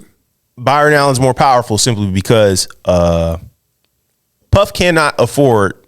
At one point in time, this might have been 2024. I don't know if it was 2020, 2019, somewhere around that area. Carolina Panthers NFL franchise was up for sale. Mm-hmm. National Football League was trying to funnel that franchise to a black owner because there's currently supposedly that was the BLM era. Yeah, right. There's not a lot of nothing from that era no more. 70% of the workforce in National Football League is black, right? But there is no black ownership in the league because obviously, if you go do your research in history, you'll understand why there's some strife with black wealth in the United States. All right, so we'll just take it there. Puff was one of the people that they were trying to see if we could funnel you into a franchise. Unfortunately, Puff didn't have enough capital to be funneled into that franchise. You know who did though? No, Byron Allen Puff did have the finances. Puff was a part of a team of people. It wasn't Puff by himself. It wasn't Puff by himself. But they got denied. The NFL owners all have to come together and agree. Yep, they do. They didn't want this rapper guy who talks about all this stuff, and they probably know how your parties go. The NFL is a situation. They have to approve you. They do. So Puff had the money. It wasn't Puff by himself, but that's not true. No. It was Puff was a part of a team, and he got denied. It's an ownership group. He got denied. But you know, ownership, and rightfully so. Now I'm not gonna disagree with it. But my point is that same league, had talks with Byron Allen about buying the Washington Commanders. Byron was in another ownership group. Now that ended up going to another ownership group. I think Magic Johnson, a couple other people are a part of. So that's who owns the Commanders now. Right. But my point is, like, if the league is willing to have that conversation with him and his ownership group, those talks went a lot further with Byron Allen. Right. Simply because you're Byron the rapper Allen, guy. But I'm just saying, Byron Allen has more money than Puff by a lot. Right. Like, and it's not. I don't think it's even up for a. But that's not the contention right here, because yes, you're right. He does have more. He's more wealthy, sure, and he's quieter about it. But again, you're Diddy. You're the one. We all know. We know people who've been to your parties. We know about your parties. We don't want you in our club. They said no. That's where but see, that's where I disagree, because you can pull someone. Hold on, you disagree with they said no, or what do you? No, I disagree with that. We don't want you for that reason. That's what. Okay. Well, to be fair, I don't know the exact reason. I'm about to say, because you doing nasty shit. I don't know the exact reason. I'm willing to. I'm here to tell you. Some of them in that shit. No. Okay. You know what? I'm just using that as an example. I know. We know you, and you the rapper guy. Yeah. We ain't got rapper guys here. I don't think it's a lack of funds. I'm gonna be honest with you, because if you're Diddy, ain't no lack of funds, think about it. If you're Diddy, I really doubt when he acquires a business, he's actually dipping in his pocket. Rich people don't do that. Money. Rich people don't use their own money. Right. They leverage their money to get more money. You know, so I don't think the lack of funds is an issue. He knows somebody with the money to acquire a fucking football team, bro. Yeah. You know, they just don't want. They said no. Yeah, you don't fit the criteria. You know, that's just what it is. You're Diddy, but what we're trying to, you know what I'm saying? You're not it, you know? Diddy bop somewhere give else. us Don Pebbles, you know what I'm trying to say? All right. I'm just saying. Right? We good? Yeah, we good. I don't gotta we put good. my shades back on. All right, Rambo. I know. But no, I feel you on that, and I just think they knew what was going on. And yeah, I mean, but I do think, yes, I do think that Diddy was really moving like he was moving, like they say. I do agree with that. I think Diddy's been weird for a while. No grown man calls another man daddy. Like that's. Love it when you're scraping and scrambling. I'm going to tell you that Wayne and Birdman obviously have a really weird. It just wouldn't shock me if shit start coming out about The equivalent would be Usher calling Diddy daddy. No, what I'm saying is we have footage of Wayne kissing Birdman and calling him like that exists. Sure. Like audience, that's factual. So like this stuff coming out about him, like it just isn't shocking, man. We already know the industry is a weird place. We already know Hollywood is a weird place. We already know they own some weird shit. They've been fondled with, man. Like Squishy men, you know what I'm saying? It's man. to me, one of the more glaring things was obviously page 12 and 13 with the Stevie J stuff. But the fact that that's a fact. That's like it's in the document. It's images. That in the deep fake? It's in the images in the document. Oh no! You know what? No, I scratch. There was a dude that came out. There was a gay porn star that actually came out. I saw this. A gay porn star said, "Hey, that's actually not Stevie J. That's me." He's lying. The gay porn star is lying. Yeah, How you I think figure? so. Oh, think so. Okay. Yeah, So that's what I heard. Because it was very. You're right. It could be business. like- hey, like- follow me. This is me. So Yeah, well, not even business. I think somebody just cut him a check. and Stevie J is How they got video of low-hanging Stevie fruit. J? Puff was showing the defendant, who I think is a music producer, Yeah, producer or yeah, whatever, uh-huh. trying to But how did coerce him. How did he access the video? How did he get the video? Look, I'm willing to bet probably around that time because you know Stevie produced whatever the fuck for the label. Yeah, I don't see that. Puff. This is a hit job, bro. All the media, everybody. I'm going to tell- Homeland Security got so- his sons in handcuffs Yeah, in the daytime, wild. they Wild, a right? threat. This is a hit job, I am of Of the empire, yeah? bro. He spoke out of turn. Yeah. Bro, this ain't what we don't what- pay you to bring up black We're people. gonna humble you. We're gonna stop the rise of the black We're messiah. gonna humble you. I don't think. We're gonna humble you really quick. You don't think this is a hit job? All the media, they arrested Diddy's drug mule. But what? You're forgetting This your is a place. hit job. Who's a former basketball player at Syracuse? This is a hit Fucking job. wild, This is right? how a media, It's bro. wild. This is a hit job. But my point is, what do you think was the see what I'm saying? I see what was the thing that took it over the edge, man? Because Because to me, I'm trying to tell you. I don't think Puff has done anything. Has it? Diddy has never said, "Hey, I want to uplift black people." Diddy always played his role as the rapper dude. Bro, they signed these people for a reason. They're not signing activists and heroes. They're signing degenerates. I don't think his "I want to support and uplift black people" message was that loud. Yes, that's the thing that pushed what? over the edge. Huh? You don't think the supporting black?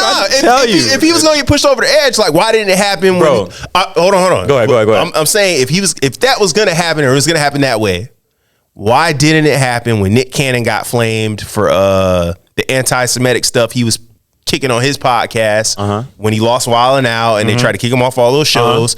Puff was still at Revolt and was trying to get Nick to come over and bring the show over there. That would have been the time. That's very different. No, I feel like those are like warning. Those flags, are- so like, yeah. like a warning. Like That's warning because Diddy he was still kicking the. Hey, I want to empower black people. Come over here to my network. Shit. It's still Diddy though, you know. So it doesn't happen. I don't think it's gonna happen the same exact way. It's like a little warning. Like they'll be touching, be like, hey, you notice that shit? Yeah, but let's see how it progresses. You know, let's see what happens. You know, Not only that, but these people know the inquiries you're making. Yeah, they got the industry. They know the inquiries you're making. He can actually. Oh no, we got to stop this right away. Yeah. You think Cassie woke up one morning and said, "You know what? That time Diddy and his friends did." No. Somebody came and knocked on her door. Sure. You know, we got this going on. We need you. Are you cool with doing it? Yeah. if you help out, This is going to mean money for you. Yeah, we can put some money in your pocket. You know. I'm telling you, that's how it happened. Cassie didn't wake up one morning. You know what? I'm going to go to the authorities. No, that ain't how it works. I don't disagree with that. I'm just curious, what was the straw that broke the camel's back? Trying to tell you. Whenever you break character, I'm just saying it's hard for you to see that. But I'm trying to tell you, whenever you break character, look through history. Everybody that has broken character, bro, they said they want to stop the rise of the Black Messiah. Diddy's over here giving most, not all, giving most of the people their rights back to their music. Publishing, Diddy's over here talking about, I'm all about love now. Dropped the Love album. Diddy dropped the Love album, which is probably the best R&B album of last year. But people can't say that so now. I mean, what about, like Dirty Money? You know, he like dropped the album 12 years ago, 13 years ago? I'm just press play. I think that's what it was. You know what I'm saying? Similar feel. Diddy's on different stuff now. Like Diddy got to a point, he thought he had FU money. A billionaire. He thought he had FU money, just like Candace Owens. She got FU money. I like her, by the way, now. But she got FU money. She can really be who she truly is now. Yeah. She don't have to play their game and be their token. Be their token. She don't got to do that no more. She's married to a guy with money. She has FU money. She got kids now. She's saying what she wants. I'm just forgive her, y'all. Forgive her. She on point now. Forgive her. She's really who she really is now. Like, this is the true Candace Owens. But yes, Diddy spoke out of turn. Did he do all this stuff? Did he do it? Yes. I think Diddy did a lot of this stuff. I think he did majority of this stuff. Did he do it? Did he do it? Yeah. The Doodler. I think, and The Diddler. did he do it? Did he do it? Was said on this platform first, by the way. Did he do it? Was said on this platform first. I see people out there talking about did he do it? Did he do it? It was said on this platform first. God damn it. We're gonna take that. The Diddler, y'all can have the Diddler. Y'all said that first. So it's the end for Puff. Yeah, man. Damn. I think so too. Never thought we'd see the fall of Bad Boy. Him and Russell Simmons roommates. Bro, didn't you see that video when he was walking in the parking lot, just pacing back? I saw and forth? that. Yeah. That man thinks that, fuck, man, they got me. Yeah. They got me. Dog, if you hopping on a private jet, have y'all ever been to Cape Verde? Anybody here been to Cape Verde? Nah. I know 2 people from Cape Verde. 2. No, I know a lot of people. You say you know a lot of people? What about seen on the map, people tell me about Cape. The 2 people I know tell me small island. Seen on the map. It's not a very big spot, but it's just like one of those things that's like, okay, I don't know a whole lot of people from there. This is not like the most famous island in the world. Okay, sure. You know what I mean? That's why I asked the question. Obviously, NoName knows a bunch of people, but very small place. It's very telling for you to hop on a jet, your own jet, and to fly to that particular spot where there's no type of extradition law. Sure. Right. That's smart. With the United, I mean, it's smart, yeah. Also they should look very guilty. One could draw the belief that you may have done the things that are listed in this deposition that they're alleging that you did. I think he did a lot of it, for sure. I think it doesn't sound unbelievable. People been knew that. Like we been knew what type of time it was on. So my very last question. Do y'all find it issue with people that are suddenly now coming out and being like, oh, I was at a party with Puff and he did this? Yeah, because it wasn't a problem when you were there. You know what I'm trying to say? Like, and if it was a problem, you should have said something way before this thing is happening now. What you're doing is that you're fucking vultures. You know, you smell dead flesh and you're just landing just to pick your piece and fly off. That's all it is. So you feel like it's insincere? Of course. So, bro, majority of it's just human nature, bro. People don't give a fuck. A lot of these people, when they go there and they were getting their backs dug out, bro, they wanted that shit. They enjoyed that shit. You know what I'm saying? They feel remorse after and they didn't say nothing, you know, but now that they see something, oh shit, let me hop on and get some money. You know what I'm trying to say? Let me get some money for this. Oh yeah, I didn't want it to happen. Oh my God, bro. Human nature, bro. It happens all the fucking time. Damn. I'm going to tell you, Stevie J challenged 50 Cent to a fight based off of the document and some stuff that was in there. And if I'm, I mean, 50's fighting his baby mama right now. It's he busy. He said family court. I see you in family court. He busy. I don't know, man. He might win that. No, he ain't gonna. You don't think so? I don't know, man. He ain't winning that. She said he raped her. That's what he said. Believe all women. But that document indicates she's a sex worker as well. What that mean? I mean, that's my past. Believe all women. Yo, man, I'm just telling you. That's what the document indicated. Okay. I'm also here to tell you, you can allege whatever the fuck you want. I have a lawyer that can defend me against that and say, this bitch is a fucking liar. Excuse my language. So, do I believe 50 Cent was going out there? I don't know if 50 Cent was going out there doing all that, but I don't know. Wasn't there. But I'd be willing to bet. I don't think 50 was he probably wasn't on that. But maybe, you never know. Hilarious. You can watch the documentary if the documentary he supposedly is Surviving Diddy. Yeah, you can watch it. I don't know. I don't really watch that kind of stuff. I don't either, but I'm kind of intrigued because Right it's 50. And I watched a lot of the Power shows. Surprisingly good. I stopped watching the Power Universe shows so long ago. Hey, man, after Jamie died and felt, I'm like, man. I ain't gonna lie, bro. It got good. Really? I heard one of the shows is good. Raising Cain. I heard that. Yeah, one good, that one's good. Yeah. I ain't gonna lie, bro. The Tyreek show isn't that bad. I heard it got canceled. It did get It did. But they're doing the last season in 2 parts, so I guess they're gonna wrap it up.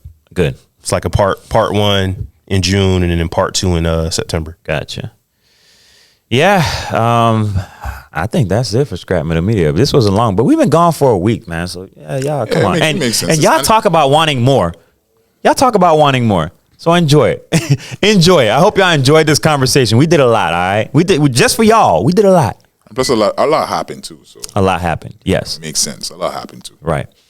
But yeah, that's it for Scrap Metal Media. Next episode, we're going to talk about Candace Owens a little bit, but we'll leave that there. Candace Owens? Yeah. But yeah, that's it for Scrap Metal Media, y'all. We're going to go to Bet by Bit, all right? Yo.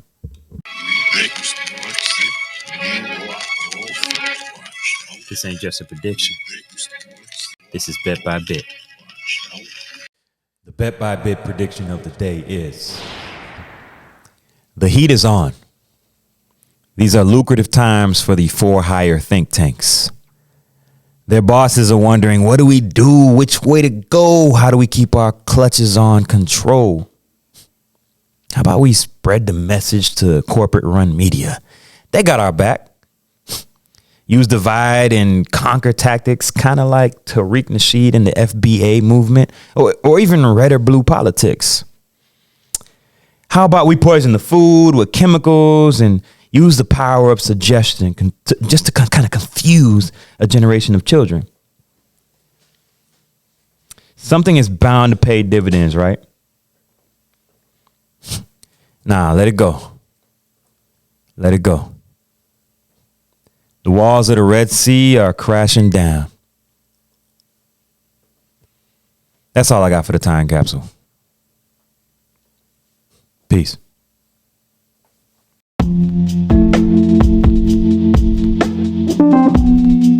And we are just universes crashing. Just do your best to leave a mark. Also, subscribe, comment, and leave 5 stars. This is Wendy, signing off. Dear future robots, peace.